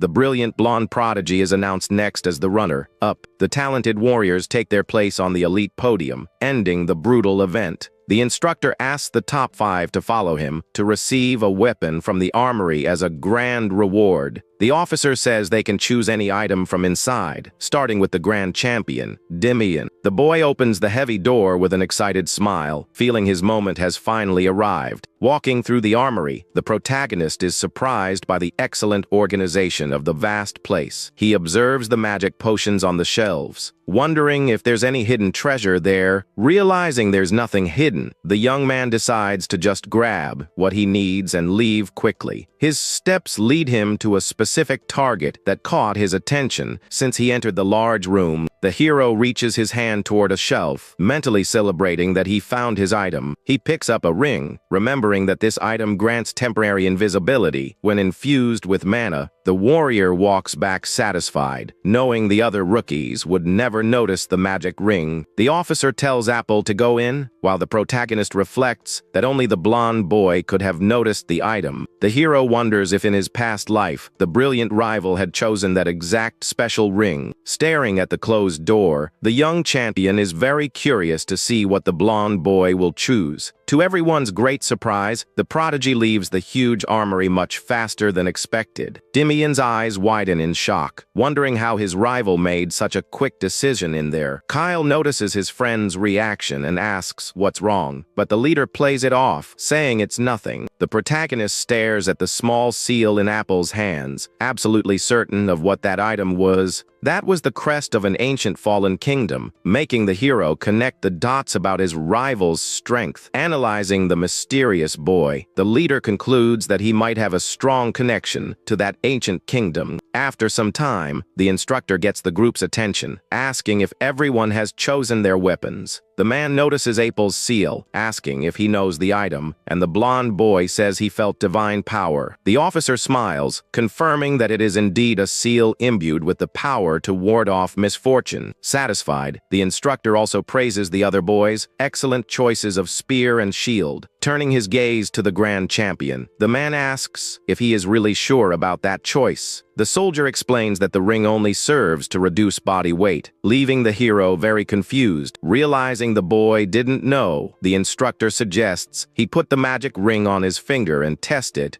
Demian does an agile leap and smiles upon noticing he became much lighter and faster for future battles. The officer asks what he thought, and the young leader thanks him, saying the item exceeded his expectations. With a sharp smile, the boy discovers that the invisibility combined with the lightness makes it an A-rank item. The instructor ends the matter, telling everyone to go back and fill out their enlistment forms. In the room, the recruits start writing, and the officer tells the champion to fill out his as well. With the quill in hand, the skilled warrior writes with firmness that he wishes to go to the Neocolits unit. The man watches the boy, mentally lamenting that he refused the glorious order of knights. Without hesitating for a single second, the young man finishes the form and hands it to his superior. The instructor asks the prodigy to be very careful, as that chosen destination is extremely hostile. The officer praises the boy's hard work, and the hero thanks him deeply for everything he learned there. The young leader leaves the instructor's room, walking alone through the quiet corridors of the camp.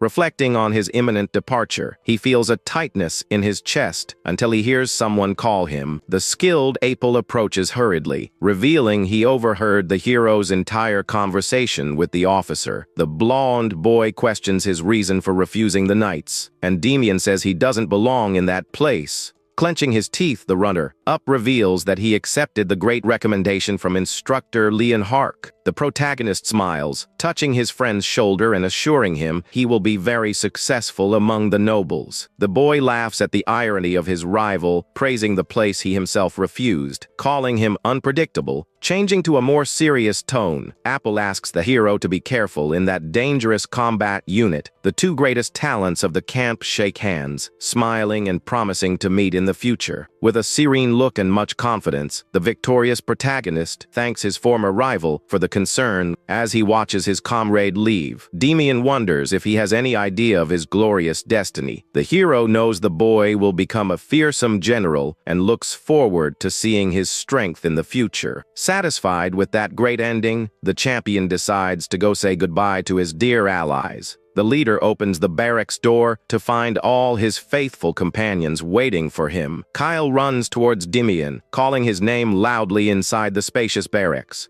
The big guy hugs his friend, saying he thought he would leave without saying goodbye to anyone. The young protagonist smiles, saying they will see each other much sooner than he can even imagine. Kyle smiles widely and asks all the recruits to pay close attention to the leader's words. Demian thanks everyone for following his leadership and asks them to continue doing their best. The boys cheer with joy, wishing him much success and promising to meet up later. After the warm farewell, the hero walks silently with his heavy backpack on. Suddenly, a sweet voice calls his name as he crosses the huge camp gates. The beautiful Deal smiles friendly, reintroducing herself as a member of the Great Hamo Guild. The boy remembers when he visited the imposing guild building to conduct his business. That day, the employee read the contract, promising a great return on his investment. Reading the documents, the young prodigy was very impressed with that incredible organization. The attentive blonde offered space for questions, but the hero declined after seeing so much clarity.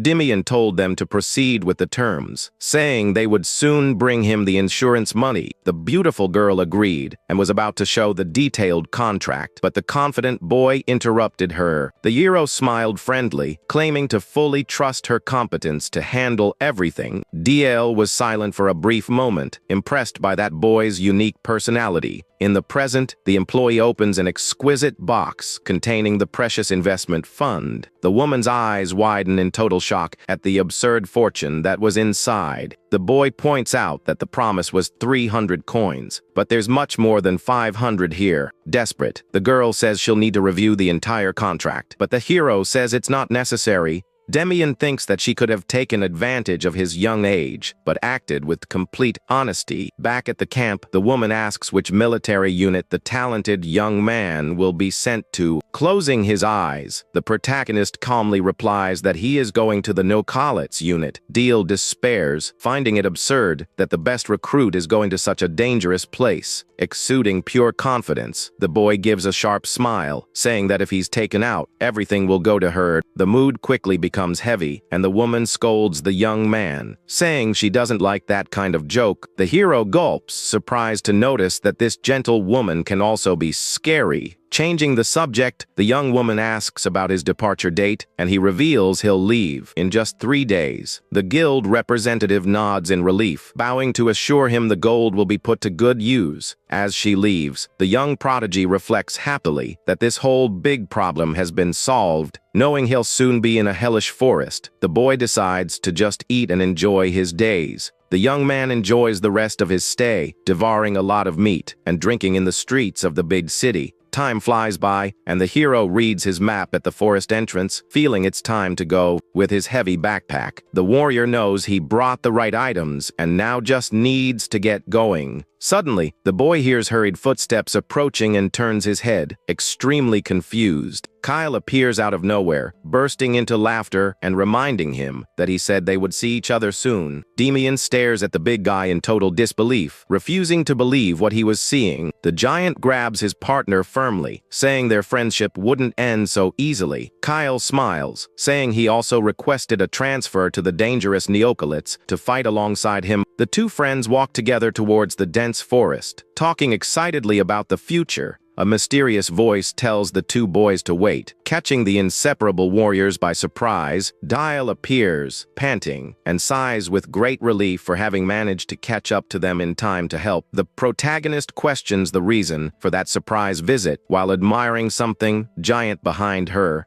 The beautiful girl points excitedly to the huge luxury carriage she prepared for the hero's journey. The dedicated blonde lists the various provisions she arranged, leaving the boy quite confused. She smiles and points at him, saying it's a small gift for the sincerity he showed. The woman looks down shyly, saying she spent the last 2 whole days arranging it. The hero and the big guy are perplexed by such generosity. While the young woman asks them to take care, Demian says goodbye, confused, remembering that the carriage was a future investment he had promised. Demian bursts out laughing and concludes that the beautiful girl is a terrible liar, but much more interesting than he thought. The protagonist bids farewell to the young representative and walks calmly towards his destination with Kyle. With everything ready for the long journey, the two young warriors climb into the luxurious carriage offered by the guild. The beautiful blonde watches the imposing carriage move away on the horizon, silently wishing them good luck. The huge vehicle moves quickly through the arid lands, taking a shortcut to the brave soldiers' final destination. Kyle almost gets sick from the strong jolts of the road, while the leader deduces they would have been done for if they had come on foot. The duo spots the garrison guards, realizing they finally arrived in Urkel, but finding the empty streets strange. Demian stretches his tired body and deduces that the residents either fled from the monsters or are working in the forest. The boy remembers that the vast majority of residents survive only by harvesting medicinal herbs in that area. He knows the powerful plant is extremely poisonous, but becomes a great pain reliever after being refined. The young man jumps from the vehicle, remembering that the region cannot abandon the dangerous harvest to supply the kingdom. With heavy backpacks on, the determined protagonist calls his partner to go to their new base right away. The great friends walk silently through the dark and deserted streets of that strange, abandoned city. The big guy gulps, feeling a very heavy aura in the air and hoping it's not what he's thinking. The duo faces a huge, ruined fortress covered in a dark mist,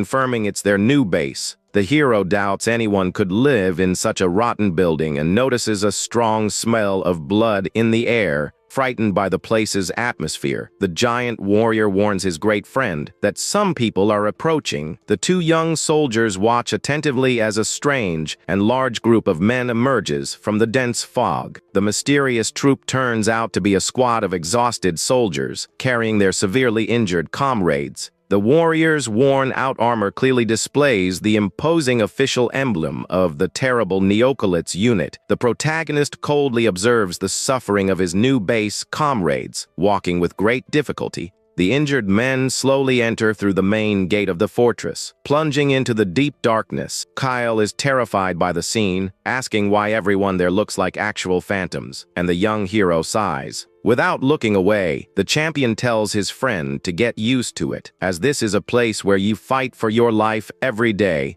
The brave boy closes his eyes, trying to understand why he's remembering his own past right now. In his past life, the veteran warrior taught the younger soldiers, asking what their greatest duty was. The recruits would answer, smiling, that it was to obey orders or take down the nation's enemies, bringing everyone along. The bitter warrior listened to the excited answers of those little children, maintaining a sad silence. The instructor would give the young soldier a hard slap on the head, who would complain of pain without understanding the sudden fury. The powerful captain revealed that answer was the worst possible, teaching that the great objective is not to fall. With a dark look, he demanded his subordinates value their own lives and survive at all costs. The master stated that everyone should become frighteningly strong just so they wouldn't fall in the brutal combats. Back in the present, the boy smiles bitterly, remembering that all those beloved students were lost in the end. Without further hesitation, the brave protagonist moves forward, telling his partner to follow him into that grim fortress. The boy states sternly that they traveled here to get stronger and can't waste a single second. Fearing the worst, the big guy remembers the dark faces of the soldiers, suggesting they wait for a calmer moment. Completely ignoring the giant's fears, the determined warrior continues walking towards the dangerous garrison. The brute curses his best friend's immense stubbornness and runs desperately so as not to be left alone in the street. Inside the building, a furious soldier kicks some boxes, in tears, cursing the attitude of the garrison's leaders. The furious warrior shouts that the leadership tricked them, as there were more than 30 brutal orcs setting up an ambush.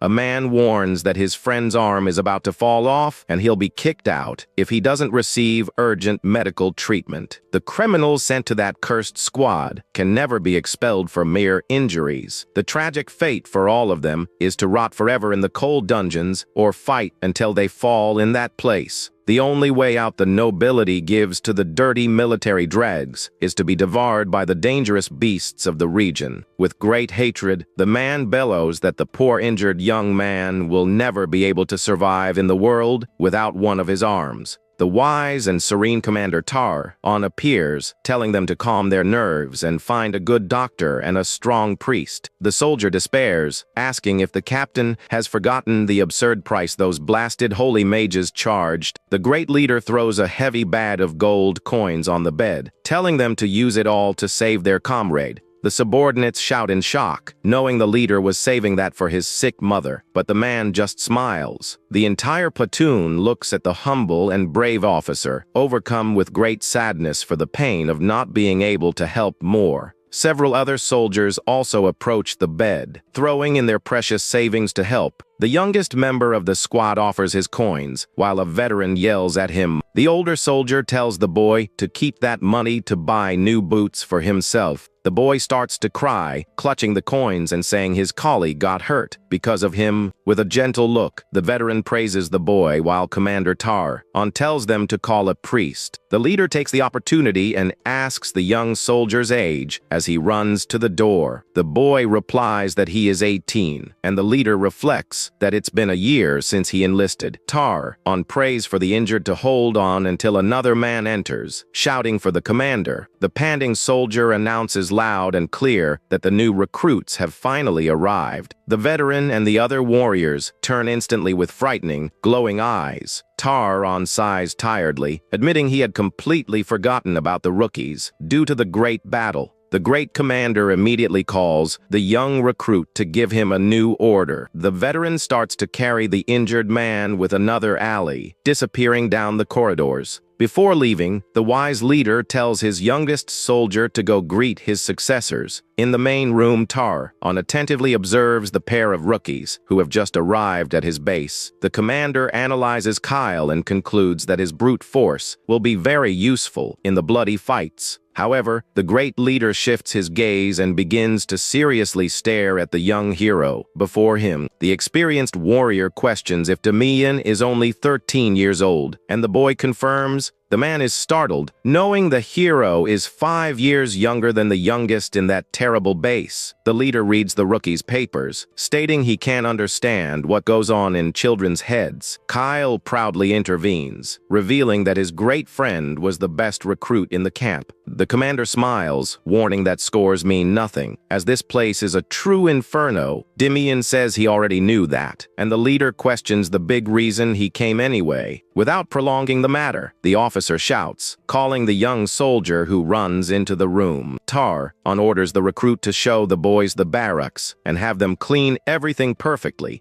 The young soldier just nods in confirmation and calls the pair of rookies to follow him. The silent trio walks slowly through the long corridors of that dark and ruined fortress. The guide explains that there are no ranks there besides the commander and his faithful vice commander. He points out that the entire hierarchy of the base is defined only by who arrived first. The soldier presents the room, telling them to pick any bed, since they won't be using them for long. Kyle is extremely confused and asks what those strange and morbid words meant. The soldier reveals that he's been there for a year, but is surprisingly still the newest member of the troop. A tragic scene of a great takedown flashes through the warriors' minds, bringing a very heavy mood. The young guide's eyes tremble with fear as he musters the courage to tell the sad reality. The recruit grimly explains that all the people who arrived after him ended up perishing. An absolute silence fills the room as the rookies digest that shocking information. The soldier sighs and tells the duo to clean the whole room before he continues his explanations. The young man leaves, slamming the door and leaving the new warriors alone in that dirty room. Kyle sits down furiously, cursing the soldier for dropping such a tragic piece of information right away. Kyle notices Damian smile and indignantly asks the real reason for that sudden joy. The hero recalls his past, thinking to himself that his dear friend is still the same. Ignoring his partner, the young warrior grabs a cloth, telling Kyle to focus only on the exhausting cleaning. Damian analyzes the mess, smiling and saying that if they have to clean, they'll do the job right. With a wide and excited smile, the protagonist declares this will be their first great mission. The hero tells his partner to make everything spotless, while Kyle yells in revolt that he's not a cleaner. In the silent canteen of the garrison, the young soldier sits alone, exuding deep worry. The boy closes his eyes tightly, admitting to himself that he is very afraid of everything. He recalls how painful it is to see new friends arrive and fight together in the bloody battles. The past comes to mind as he remembers asking a former recruit to watch his brutal fight. On that fateful mission, the soldier asked his dear friend to stay behind in total safety. The fallen soldier realizes too late that a single moment of inattention on the battlefield costs you your own life. The fallen warrior reflects before the mangled bodies and graves that the Neocolits unit is exactly this kind of place, With a fixed and empty gaze, the soldier confesses he stopped looking after the rookies because he knew they would all perish anyway. Dianel looks at the newly arrived pair, admitting that their presence deeply bothers him, especially the boys. Sitting in the workshop, the young man reflects that the boy looked at him with great familiarity until he was interrupted by the base's blacksmith.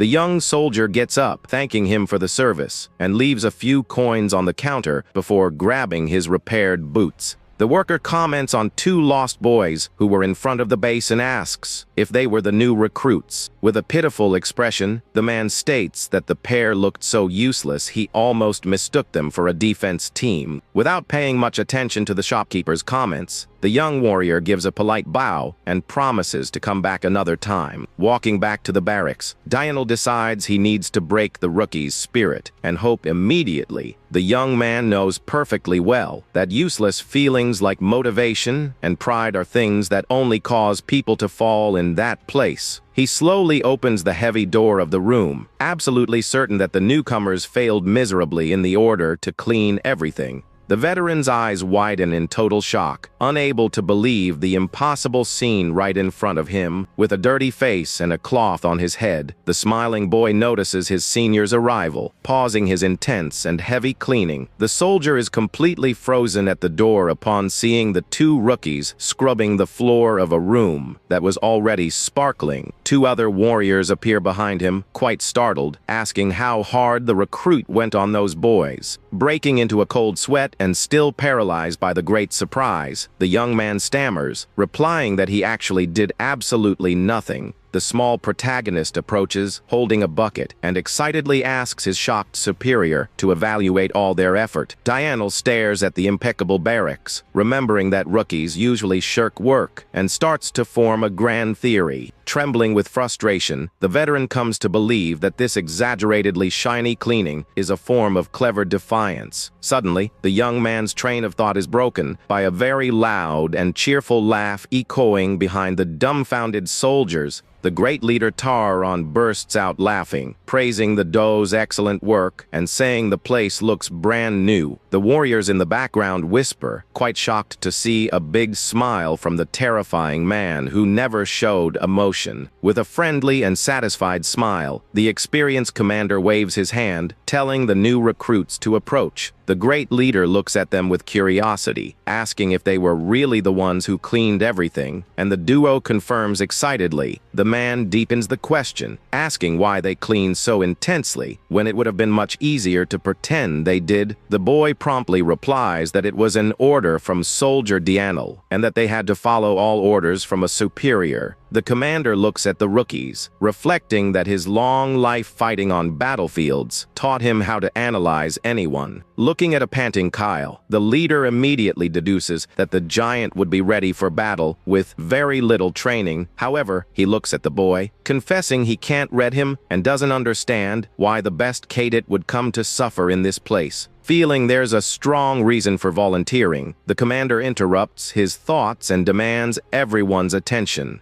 The experienced veteran takes a step forward in the sparkling room and faces his silent soldiers, who await more orders. With great firmness, the leader pulls the two recruits close, announcing they are the youngest of the bunch and telling them to welcome them. During the cold night in the dark barracks, the soldier lies in his bed and quietly asks Damian if the war will ever end. The brave boy is silent for a moment before calmly replying that the conflict would end if they surrendered. The downcast veteran closes his heavy eyes and sadly asks the boy to promise he won't fall before him. Back in the present time, Damian asks if his friend ate something bad to be talking nonsense, and the partner insists on the promise. The calm boy smiles, resting his head on his arms, and thinks to himself that he kept that old promise in a twisted way. A sad memory shows the veteran's body pierced by enemy blades, falling right in front of the shocked protagonist. In that bitter moment of the past, the powerful young warrior glared at his brutal opponents with absolute hatred in his eyes. The furious hero leaps, spinning his spear with full force to decimate the culprits and show that he really did outlive his friend. Returning to the present time, the shaken recruit focuses on the ceiling of his silent, dark room and quietly curses in frustration. Giving up on sleep, the boy messes up his hair and concludes that training his mana cultivation will be his best alternative. The young soldier walks through the dark surroundings of the base, calmly venturing into the mysterious forest at dawn. The skilled young man hears a distant sound and watches from the shadows, wondering who the crazy person training at this hour would be. Peeking through the huge bushes, the boy discovers that the persistent lone swordsman was none other than the young Dianol.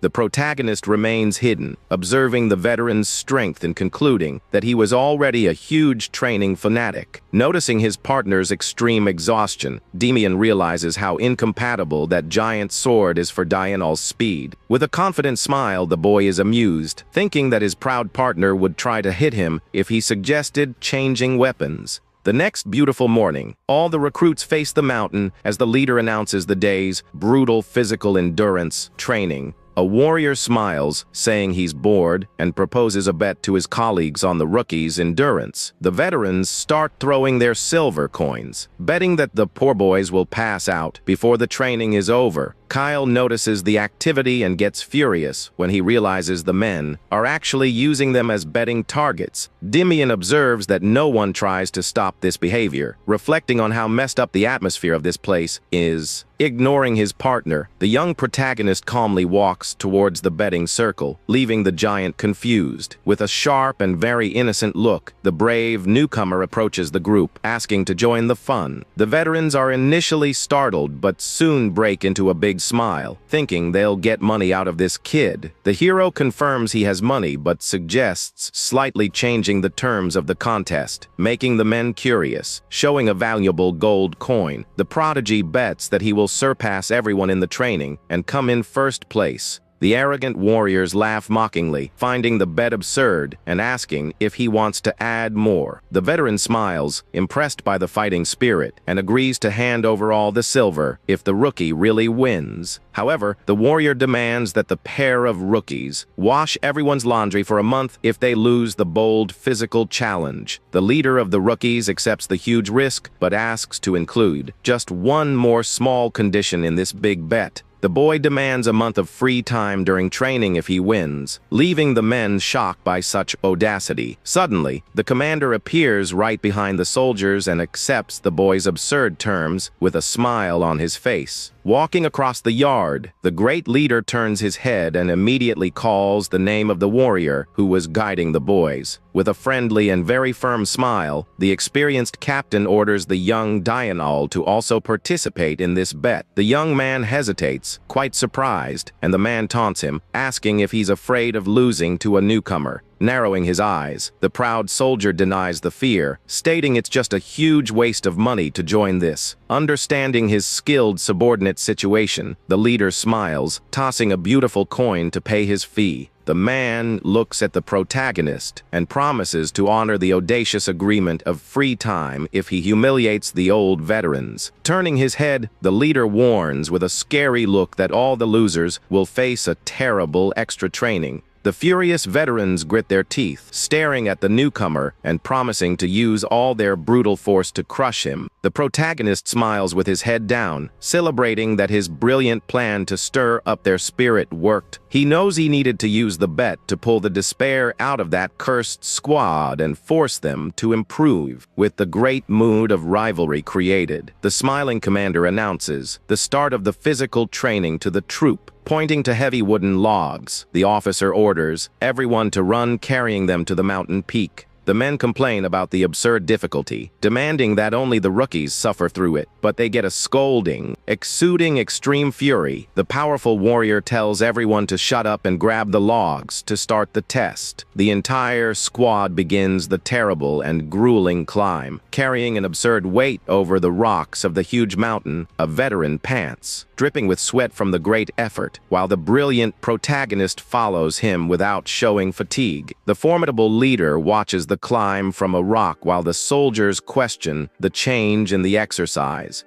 An experienced soldier struggles to climb, deducing that the officer did this just to make the two arrogant cadets pass out. Still panting, the man turns his head to check if the boy passed out, but is startled to realize he's gone. Completely in shock, the exhausted veteran raises his gaze, fearing the painful answer he would find above. To the general despair of the troop, the young hero appears, jumping over rocks far ahead of the entire rival group. The protagonist sighs calmly and displays absurd strength, carrying the huge log with just one hand. Looking at his own hand, the brilliant fighter discovers that his wonderful magic ring also affects objects. With a beautiful smile of great satisfaction, the boy celebrates having made the perfect choice in the army's grand armory. Quite curious about the progress of his bold bet, the calm cadet turns his head to look for his opponents. The prodigy notices the group has fallen behind, but is impressed to see there is only one warrior catching up to him. The hero recognizes the hard-working Dianel, climbing the mountain with great hatred in his eyes, proving his rigorous training. From the top of the quarry, the calm and relaxed protagonist just watches the silent suffering of the determined, proud one. The persistent warrior grits his teeth, glaring at the boy, knowing he is very close to the great victory. Far away, a frightened soldier appears, desperately shouting for his formidable commander in the central area of the barracks. Drenched in sweat, the man points to the top of the large base, asking his busy captain to observe a very bad sign. The wise veteran's eye widens, freezing in deep terror as he spots and understands the reason for the soldier's despair. A frightening red flag waves over the building, indicating the worst degree of emergency that can exist in the world. At the fortress gates, a small group of villagers arrives, bringing an air of nightmare and dread to the entire squad. The commander comes down the stairs, demanding to know the reason for the alarm, and the commoner says innocent people have perished in the dangerous forest. Tar-On quickly enters the room, asking who the victims were and the exact location of the attack. The soldier explains, annoyed, that there's no confirmation on the scale of the damage or the type of monster. The officer questions how it's possible they don't know the monster, since the commoners travel with 6 mercenaries. Exuding much frustration, the commander asks how many men can go to the forest right now. The leader orders them to gather 50 warriors as quickly as possible and leave the injured out. The veteran reflects with concern if the forest is changing, as the attacks are becoming more and more frequent.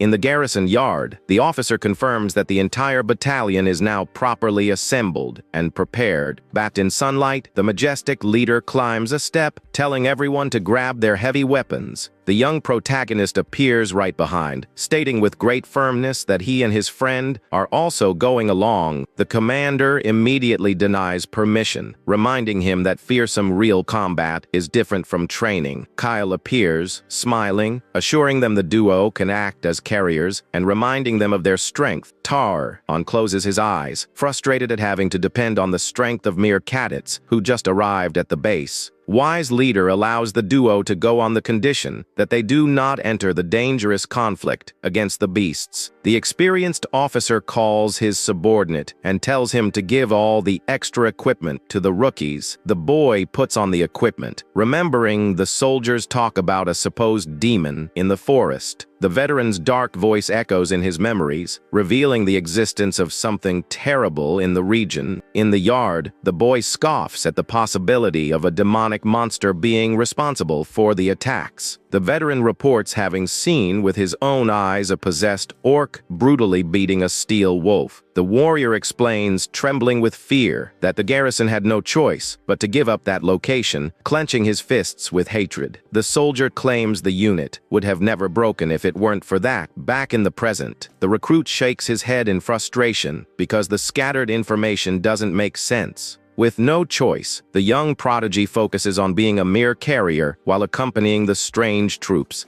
The formidable commander shouts, demanding to know if all the strong soldiers have their equipment in order. The man starts walking, dictating that during the operation, they must consider any possibility of failure. The wise captain tells the battalion to avoid unnecessary dangers and focus entirely on coming back alive. The protagonist watches the squad march towards the great gates, celebrating the end of the long wait. With a slight smile and excited look, the cadet reflects that this will be his first real combat. Entering the dense forest, the leader orders the formation of groups of 3, telling them to search carefully. The captain calls the pair of rookies and tells them to follow him very closely for their own safety. The curious protagonist examines the environment, feeling that this restricted forest seems extremely normal. Suddenly, the young man's eyes gleam with alarm, feeling a terrible killing intent exuding in the air. As a great veteran of countless wars, the hero's instincts warn him that this scenario is very wrong. The young cadet tightens his grip on his large spear, feeling in his bones that this place is an absolute danger zone. Suddenly, a dreadful hiss echoes through the dark forest, paralyzing the entire battalion. At that very moment, the garrison captain quickly turns his head, questioning if his valued scouts found anything. The panting scout runs towards his leader, asking him to immediately see the disturbing scene. In a clearing soaked in red, the tragic body of a collector and her mercenaries lie on the ground. The captain holds a discarded sword, analyzing that the scouting team must have been in great fear to flee. The leader looks at the thick, uprooted trees in the area, wondering what absurd creature could cause this. One of the soldiers points to the claws embedded in the hard wood, suggesting the culprit is a powerful bear monster. The officer immediately dismisses it, stating that no bear in that cursed region possesses such destructive power. A silence dominates the destroyed camp as everyone is confused, trying to solve the great mystery. Suddenly, the young rookie walks away, finding the huge and blood-red carcass of a red bear thrown aside. Analyzing the brutal wound on the beast's body, the boy concludes that the enemy's paws must be gigantic. The experienced young man points to the large trees, assuring that all of this perfectly explains the carnage. The skilled leader of the garrison praises the prodigy's analysis, asking where he learned to make such a reading. Without showing any emotion, the hero coldly lies, saying his beloved father was a formidable local hunter. Kyle looks at his great friend, completely confused, remembering that the recruit's father was actually a proud soldier. The giant gasps in shock right after receiving a deep and threatening look from his partner, telling him to shut up. The leader orders the team to collect all the poor bodies, as the main focus now is to deliver them to their families.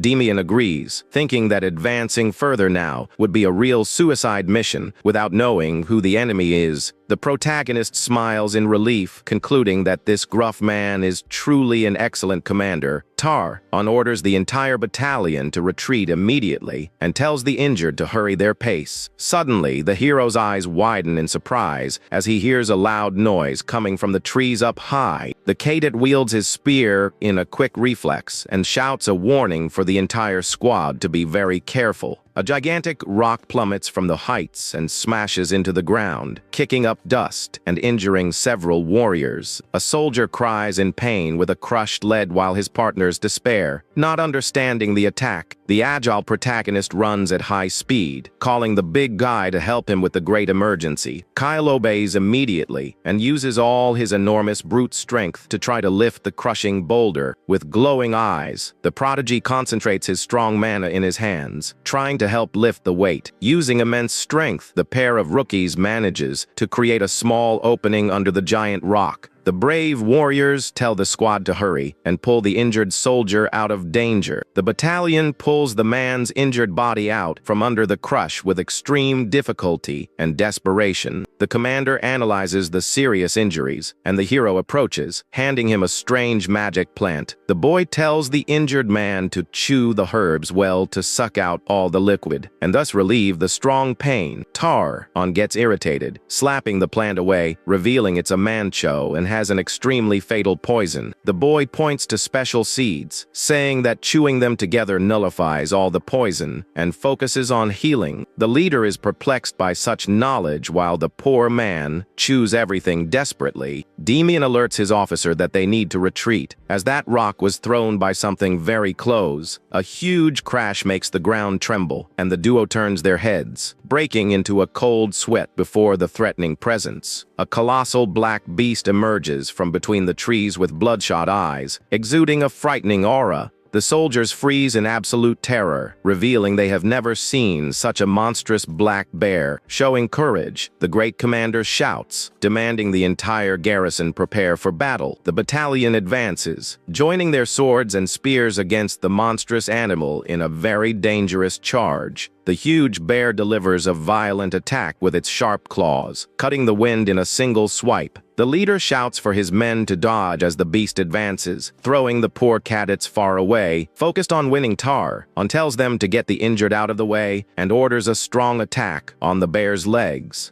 A fearless soldier wields his heavy axe, asking to take on the dangerous attack himself. The brave warrior swings his huge silver blade with all the fury of his body against the creature. The brutal axe hits the animal's lead, causing a strong, bloody impact in the center of the fight. The shock surprises the young man, revealing that the monster's tough hide didn't even suffer a serious scratch. The captain shouts, asking for focus, as he sees his subordinate frozen while the creature turns against him. Back at the camp, the leader tells the cadet to sit in the office for a very serious conversation. The man asks if he knows the real reason that Giant Bear has such strange black spots. The small recruit answers with great clarity, believing it to be a strong case of demonic corruption. Tar is startled, asking if the hero is referring to the fearsome forbidden powers of the dark mages. Breaking into a cold sweat, the captain questions if this means terrible mages are hiding in this forest. Dimian dismisses a certainty, remembering that the dangerous energy could also come from an abyssal creature. Demonic energy comes from worship, and those who are exposed to it too much end up having a disastrous end. The hero reflects that the region had a demonic stone, but this was happening too soon. In his other life, the existence of this terrible stone was only revealed after the Empire scored the forest. With very trembling eyes, the boy thinks that this current disaster might just be the beginning of the ruin. The corruption grows stronger with time, so they must destroy the energy before it becomes a nightmare. Coming to his senses, the officer questions how the young man knows all this, and he lies, citing his late father. The suspicious captain approaches seriously, demanding the boy tell him the details of this story. He reminds him that the garrison needs all possible information to win, and the boy agrees. The next day, the sky dawns peacefully, and the protagonist wakes up complaining of severe body aches. The recruit sighs, exhausted from the previous mission, and tries to wake up his great partner, who is drooling in his sleep. Suddenly, a soldier throws the room's door wide open, shouting in shock about some big news. The man announces that the entire forest has been closed off to soldiers, and even to collection teams. The soldiers celebrate happily that for now, they will only be doing training without going on dangerous missions. Kyle notices his friend's tense expression and asks if he isn't happy about this moment of rest. The young leader hides his face, agreeing that the rest is great but questioning why it's happening right now. Heavy footsteps catch the boy's attention, who turns confused to see who is walking by. A soldier hides, watching the garrison march through the base, and wonders what those lazy people are doing there. In the commander's room, an important officer from the garrison waits, sitting with his arms crossed and a serious look. Tar approaches his desk, directly asking what brings the garrison to his dangerous base. The officer reveals that thanks to the report the temple agreed to cooperate upon, sensing a malevolent aura on the carcass. The commander is surprised, thinking if the recruit was right about the forest being connected to demonic energy. The officer warns that nothing is certain yet, so they decided to send a priest and start a large joint search operation. The man from the garrison demands that the soldier who knows about the demonic energy be taken along in this unusual situation.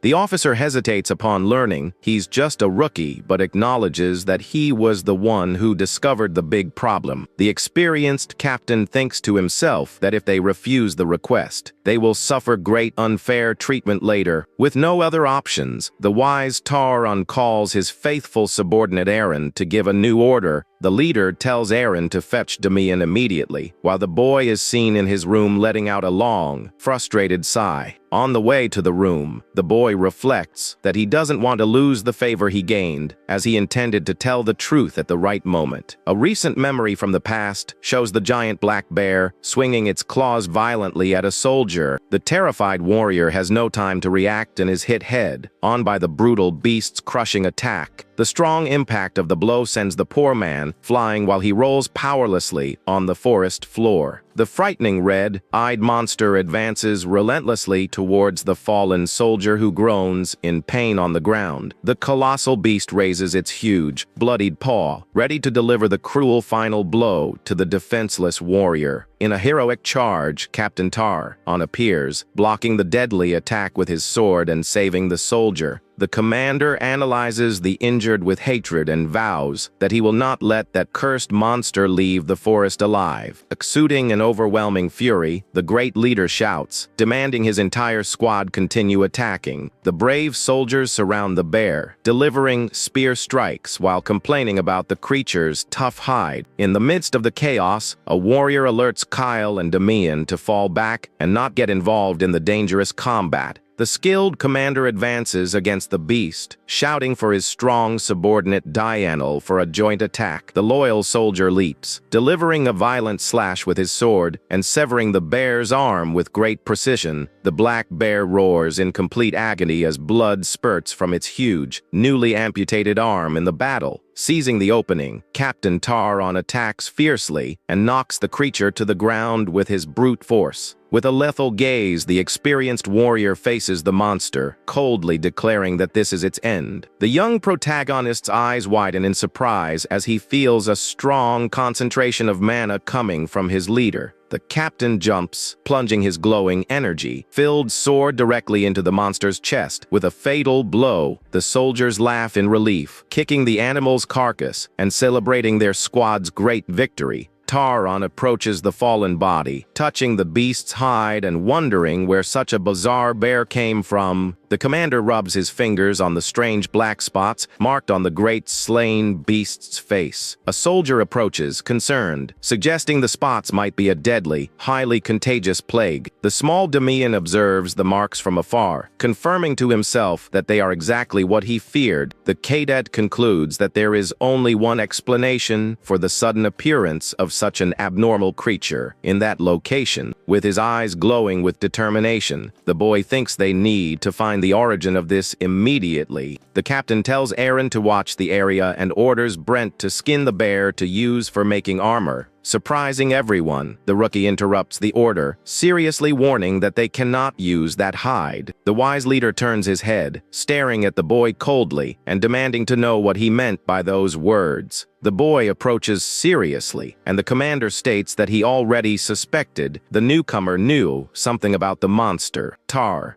tells the squad to drop the hide to return to base and asks the young rookie to pay close attention. The captain demands the recruit follow him immediately while the soldiers observe the fallen beast in the forest. Back at the camp, the memory ends, and the great stone walls of the base once again dominate the scene. The hero finally arrives at the captain's room, noticing the garrison soldiers and wondering what they are doing there. The boy walks past the soldiers with a tense expression, internally hoping the situation isn't what he thinks it is. Commander Tar calls the boy, revealing that the operation in the forest is the main reason for calling him. Damian's eyes widen, quite surprised to hear from his great commander that he can simply refuse the mission. Commander Tar calmly explains that the recruit has the right to refuse if he doesn't want to participate. The young protagonist smiles and accepts the great mission, warning that if not now, it might be too late. The experienced commander steps back a bit, looking quite confused by the young recruit's sudden response. With a confident look, the boy states that his presence will greatly increase the chances of finding the monster. The garrison officer agrees with the idea, and the wise leader dismisses the recruit to prepare. The young hero shows a wide smile and thumps his chest, guaranteeing that he perfectly understood his new order. Walking in the yard, the commander asks with great concern if the boy will be okay going alone. The leader offers to send some veterans along, but the young man smiles, declining the help and preferring to go alone. The prodigy smiles very innocently, justifying that it will be much easier to escape alone if things go south. The experienced leader sighs heavily and demands that the recruit keep in mind that fighting is strictly forbidden. The boy assures him not to worry and promises to take the opportunity to gather many herbs for the group.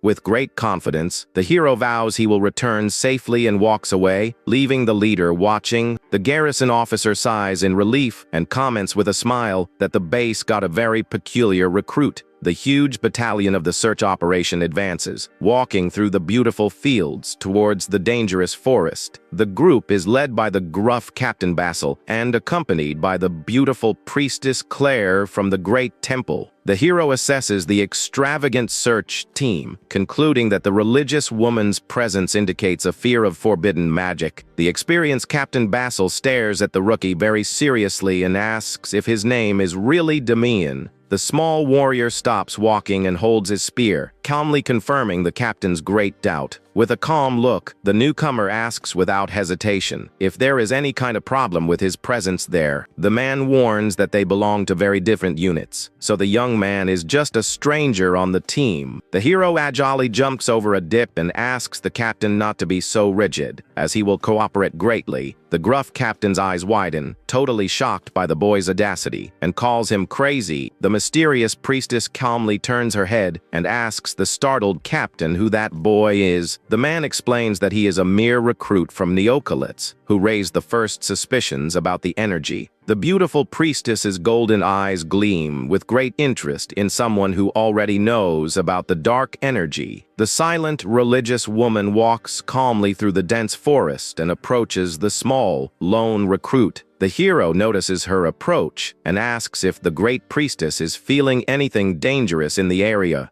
The mysterious woman says he was the first to suspect everything and politely asks to talk. The beautiful religious woman looks at him with great curiosity, questioning how he knew about the demonic energy in the beast. The intelligent warrior observes the woman's gaze and quickly deduces that she is doubting him. The boy again uses the lie about his late father, and the priestess asks to hear more details. The woman wants to know if he saw the great carcass, and the recruit confirms he saw it with the high priest. The young man explains with great firmness that he knows the region well, but that strange creature was very different. He reports seeing the giant bear with black spots and completely irrational, suspecting the malignant poison. The suspicious religious woman questions if he also learned that from his father, and the boy just confirms that he did. The priestess calmly thanks him for the great answer, while the cadet agrees with a simple nod. The gruff Captain Basil interrupts their conversation, warning that the team needs to keep moving. The commander shouts, ordering everyone to advance deeper and report anything suspicious in the forest. The huge garrison battalion obeys and begins to clear its hard path through the dense undergrowth of the place. The skilled protagonist scratches his head, looking very bored from just walking behind the soldiers. The boy goes down a small embankment, deciding to leave the great search mission entirely to the garrison. Hiding in a large bush, the recruit wonders if he will need to go deeper to find what he is looking for. Suddenly, two strong warriors from the search team spot the small soldier crouching in a clearing. The men run excitedly towards the hero, shouting and asking if he found the monster. The prodigy ignores the guards, admiring the rare white herbs and celebrating the great recovery of his mana. The panting warriors shout, extremely enraged, asking if the useless recruit came here to play around. The young protagonist turns his head, casting a sharp and threatening look at the two irritated warriors. With great coldness, the boy warns that they will end up perishing early if they keep talking such nonsense. Holding his spear, the hero says he only came to cooperate, and the search is the exclusive duty of the garrison. The guard gets angry, shouting that the young man scared everyone and telling him to stop disrupting the search. Demian calmly smiles, warning that the garrison's level is pathetic if they get scared by so little. The soldier's eyes widen, completely confused and shocked by the boy's absurd audacity. Captain Basil suddenly appears, telling the two to stop that fight immediately. The man looks at the recruit, warning that this impulsive behavior harms the entire operation. Demian closes his eyes and calmly agrees to move only within the search area. The boy waits with his spear while the commander walks away, letting out a long sigh. The captain orders all members to drop their equipment and start searching nearby. Suddenly, a sinister noise from the bushes startles all the garrison soldiers. Several monsters emerge in the darkness, and the warriors prepare for the violent battle. The soldiers smile confidently, thinking it's just a common band of orcs, easy to take down. One of the guards notices something very strange and shouts in terror for the others to wait. They notice the dark spots and realize the orcs are poisoned by malignant energy. One of the corrupted orcs charges at extreme speed, tearing up the ground of the dangerous forest. The soldier desperately shouts for his ally to dodge the terrible beast's violent attack. The guard panics as he sees the giant blade approaching too fast to escape. A huge crash echoes as the great monster's deadly blow is blocked just in time. The shocked soldier hears a firm voice, telling him to stay focused on the frightening battle. Demian blocks the attack with his spear and calls the guard a fool for lowering his guard. The captain shouts, ordering everyone into battle formation as the horde advances. The experienced commander tells his soldiers to block the orcs, acting in groups of 3. He quickly assigns 3 brave warriors just to protect the beautiful priestess. The captain observes the boy's posture, concluding that he has a lot of combat experience. The violent horde of orcs leaps with great fury against the soldiers' defensive formation. Demian turns his head, surprised to hear the desperate cries of his new allies. The guards are crushed by the axes, and the fragile priestess falls to the ground, very frightened. The corrupted monster displays a diabolical look, showing they were totally provoked. The beasts advance against the religious woman, as divine power is the natural enemy of that plague. A brave guard tries to block the giant orc's advance to save the fallen woman. The priestess closes her eyes, trembling with fear, as she clasps her hands in pure prayer. The warrior is surprised to see an intense divine light shining in the midst of that great chaos. The young woman releases her powerful sacred power, creating a large, bright aura around her. The orc retreats, roaring in pain as it is wounded by the light that burns its dangerous dark energy. The other guards continue to suffer in the violent exchange of blows against the monster's strength. Demian advances, knowing everyone will perish if he just follows the order not to participate. The skilled hero advances, tearing through the wind, and delivers a powerful blow charged with mana. The young man leaps high over the enemies, realizing he has no other choice there. With very fast and deadly strikes, the boy pierces 2 monsters with no difficulty. One of the guards is completely confused to see the beast falling right in front of him. Demian lands on the ground and orders the startled soldier to go help the others immediately. The warrior hesitates for a moment, stating he needs to continue protecting the religious woman. The agile recruit shouts with great firmness, guaranteeing he will take care of everything in that area himself. The relieved soldiers agree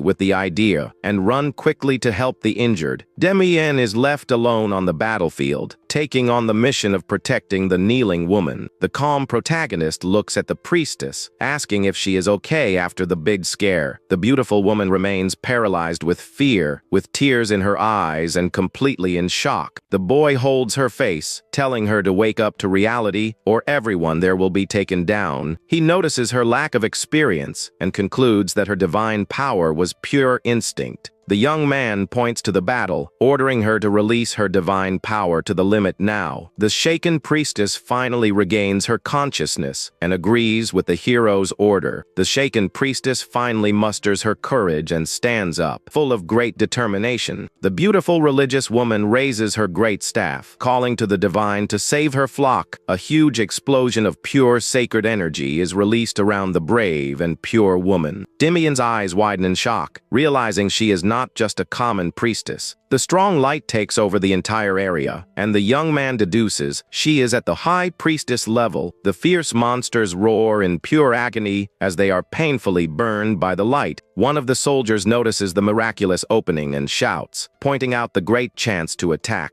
Taking advantage of the huge advantage, the brave soldiers advance furiously against the monsters. The experienced squad attacks relentlessly, annihilating the terrible beasts with ease. The severed head of an orc rolls on the ground, sealing the end of the dangerous and bloody combat. The exhausted survivors pant in relief, trying to confirm if the great nightmare is over. The tired captain wipes his face, ordering an immediate count of all the fallen men. The soldier reports 8 sad losses, and the leader says they will take all the bodies. The captain asks the priestess if they need to advance to track the malignant energy. The religious woman advances firmly, assuring him there is no need to continue. She analyzes the large fallen orc, confirming that the beasts were poisoned by the plague. The priestess looks at the dark woods, fearing that something worse is happening deep inside. She firmly warns that a large subjugation force will need to be formed to fight. Demian smiles, very excited to confirm that the garrison will prepare a joint attack. The brilliant prodigy reflects on the garrison steps, calmly sheathing his weapon. One of the strong soldiers approaches the hero awkwardly, looking embarrassed. The experienced warrior looks at the boy, offering his sincere thanks for the help. The downcast squad bows in deep respect, thanking him for the protection in combat. The hero scratches his head, quite embarrassed, asking them to forget that favor. The young protagonist sighs, completely relieved for not having drawn so much attention. The recruit bends down, tying his bag, and saying he worked hard to gather everything. His huge leather sack is completely full of valuable forest healing herbs. The calm boy walks towards Captain Basil, politely asking for his attention. The protagonist audaciously tells the leader to severely punish the abusive collectors. The experienced commander frowns, not understanding anything about that random request. The young man complains intensely about the absurd prices charged for basic herbs at the garrison. Without wasting any time, the rookie hands over the sack, telling him to heal the injured soldiers. The proud captain stares at the small boy, totally surprised, and just mutters, "Thank you." The great leader shouts, ordering everyone to retreat, demanding care in recovering the bodies. Demian moves away from the devastated squad, and the silent priestess watches him attentively. The beautiful woman gives a very enchanting smile, genuinely impressed by his kindness. Back at the military base, Demian reports to his own commander to share the outcome of the search mission. The bandage-headed leader receives him at his desk and calmly asks if anything important happened out there. The young man lies, saying everything was normal and that the priestess only confirmed the demonic energy in the monsters of the woods. The experienced commander listens closely to the boy's words and simply closes his eyes, nodding in silence. He places a small metal box on the desk, revealing that the garrison captain sent it to be delivered to him. The hero picks up the object, not understanding anything, and asks what it could be, but his leader says he has no idea either. The superior reveals that Basil promised to audit the collectors and guaranteed that the price of herbs in the region would drop by half. Demian flashes a smile of pure satisfaction upon realizing his complaint paid off and that he helped his comrades. The commander finally dismisses the young recruit, who gives a respectful salute before leaving the office. The leader looks thoughtful, resting his chin on his hand while watching the mysterious and skilled soldier leave. Back in the office, Captain Basil has a serious conversation with Commander Terran, stating that the new recruit is entirely out of the ordinary. Basil then reveals a big secret to his colleague, saying that the young rookie is already capable of perfectly manipulating the power of mana. Terran looks thoughtful, staring at the bag of herbs, and realizes the boy could have made a fortune if he had sold everything on the market. The commander recalls the moment when Demian gladly handed over the plants, asking for them to be used on the injured soldiers at the base. Taran lets out a sigh with a light puff of smoke and smiles, admitting to himself that this boy is definitely not an ordinary person. While walking down the hallway, Demian curiously looks at the small box he received and wonders if he got a valuable magical ring. Upon opening the packaging, the young man's eyes glow in shock as he faces an extremely rare mana-boosting elixir. The boy gives a clever smile and mentally thanks them for the valuable gift, deciding he will make great use of that potion. Suddenly, a strong and muscular soldier pops up right behind Demian, startling him by asking if something really good happened. The protagonist hastily hides the item inside his clothes, while grumbling about the unexpected scare his companion just gave him. The warrior laughs at the younger one's exaggerated reaction and asks what he just hid so suspiciously inside his coat. The young man lies while whistling, pretending he only got some medicine from the captain for his aches, leaving his colleague very surprised. The big guy regrets not joining the fight, but Demian calms him down, assuring that soon there will be plenty of battles for all of them.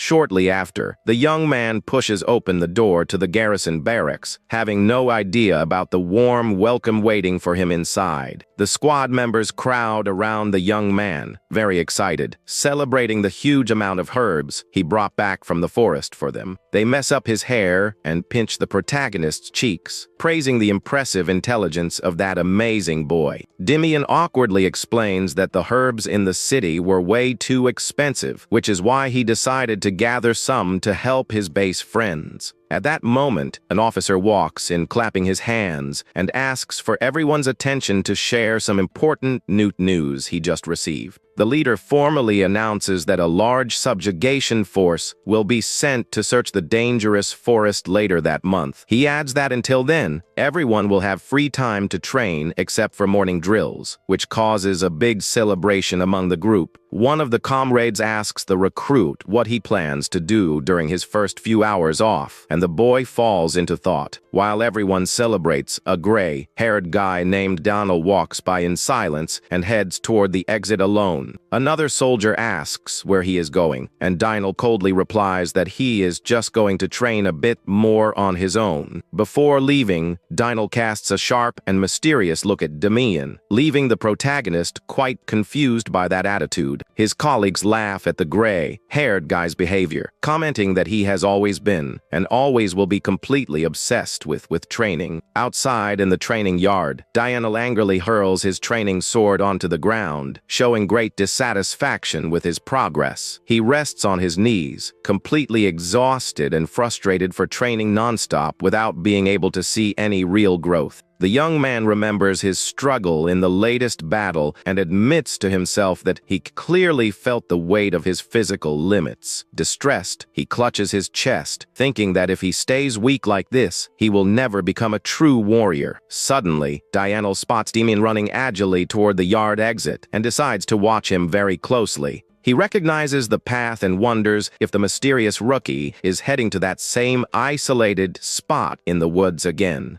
Donald recalls that ever since the boy arrived, he always vanishes at the end of the day to secretly meditate amidst the wild nature. He also remembers the rumors about Demian's incredible feats and starts to suspect that the boy is hiding a very powerful secret. Determined to find out the truth and with nothing to lose, Donald grabs his steel sword and starts following the boy's footsteps. Meanwhile, deep in the woods, the protagonist sits comfortably on the grass, getting ready for his training ritual. Demian pulls the magical mana elixir out of the box and decides to start the process of absorbing that precious concentrated essence. Without hesitation, the young man flips the blue vial and consumes all the special liquid in a single gulp, feeling the energy enter his body. Surprised, he notices that the potion holds a much larger amount of condensed magical energy than he had calculated before. The hero closes his eyes, focusing his entire mind, knowing that golden chances like that do not come around easily in life. A massive purple aura appears around Demian as he meditates deeply, focused on not wasting a single bit. Night quickly falls over the dark forest, while the protagonist stays motionless, carrying out his magical process. Finally, he opens his eyes tiredly, wiping the sweat from his forehead, and is startled to notice that the sun went down a long time ago. The boy realizes the absorption takes a while because his mana channel is small and plans to expand it as fast as possible. Just then, a cold voice pops up right behind him, startling the young man who did not expect to find anyone at that hour in the dark woods. Dianol appears before him and questions why the young man spends so many hours meditating alone in such an isolated place. Dimian gets tense and mentally blames himself for getting so focused that he failed to notice a rival approaching. He asks how his colleague found him, and Dianol confesses with a laugh that it would be impossible not to notice his mysterious nightly outings. The rival says he heard rumors about Dimian defeating several demonic orcs all by himself, which increases his suspicion. Dianol slowly and firmly steps closer, placing his sturdy hand directly onto the metal hilt of his sword. He draws the sharp blade and challenges the protagonist, asking the two of them to fight right. They're using the peak of their true strengths. Dimian tries to calm the rival down, reminding him that internal fights are forbidden, but quickly realizes Dianol is not joking. The gray-haired swordsman's fixed and determined gaze makes it clear that he is willing to go all the way to get this duel. Knowing his long-time rival's temper very well, the hero can read all of his intentions perfectly with just a glance. The protagonist breaks the silence by stating flatly that Dianol has finally hit an impassable limit in his skills. The gray-haired guy is visibly surprised and uncomfortable with the boy's direct statement, stuttering without understanding what he meant. Without hesitation, the boy repeats the question coldly, wanting to know exactly how long the rival has been feeling stuck. Dianol lowers his head in silence, showing that the protagonist's comment hit his biggest insecurity right on target. He confesses that he has been stuck for 3 months and feels like all his hard daily training is not bringing any growth. The protagonist shakes his head in understanding, stating that he knows all too well how terrible it is to carry that distressing feeling. He reflects that without proper professional guidance, the rival might end up ruining his own body during training. Dianol warns about the severe punishments if they get caught fighting, but Dimian says they just need to be discreet in the forest. The hero firmly grips his spear and warns in a serious tone that the guy could end up getting seriously hurt during the duel. Dianol draws his great steel sword with a defiant smile, guaranteeing that is exactly what he wants to test there. The two metal weapons fiercely collide in the air, throwing bright sparks and officially kicking off the secret showdown. Dimian gestures with his hand in a provocative way, calling the opponent into combat and telling him to charge full force.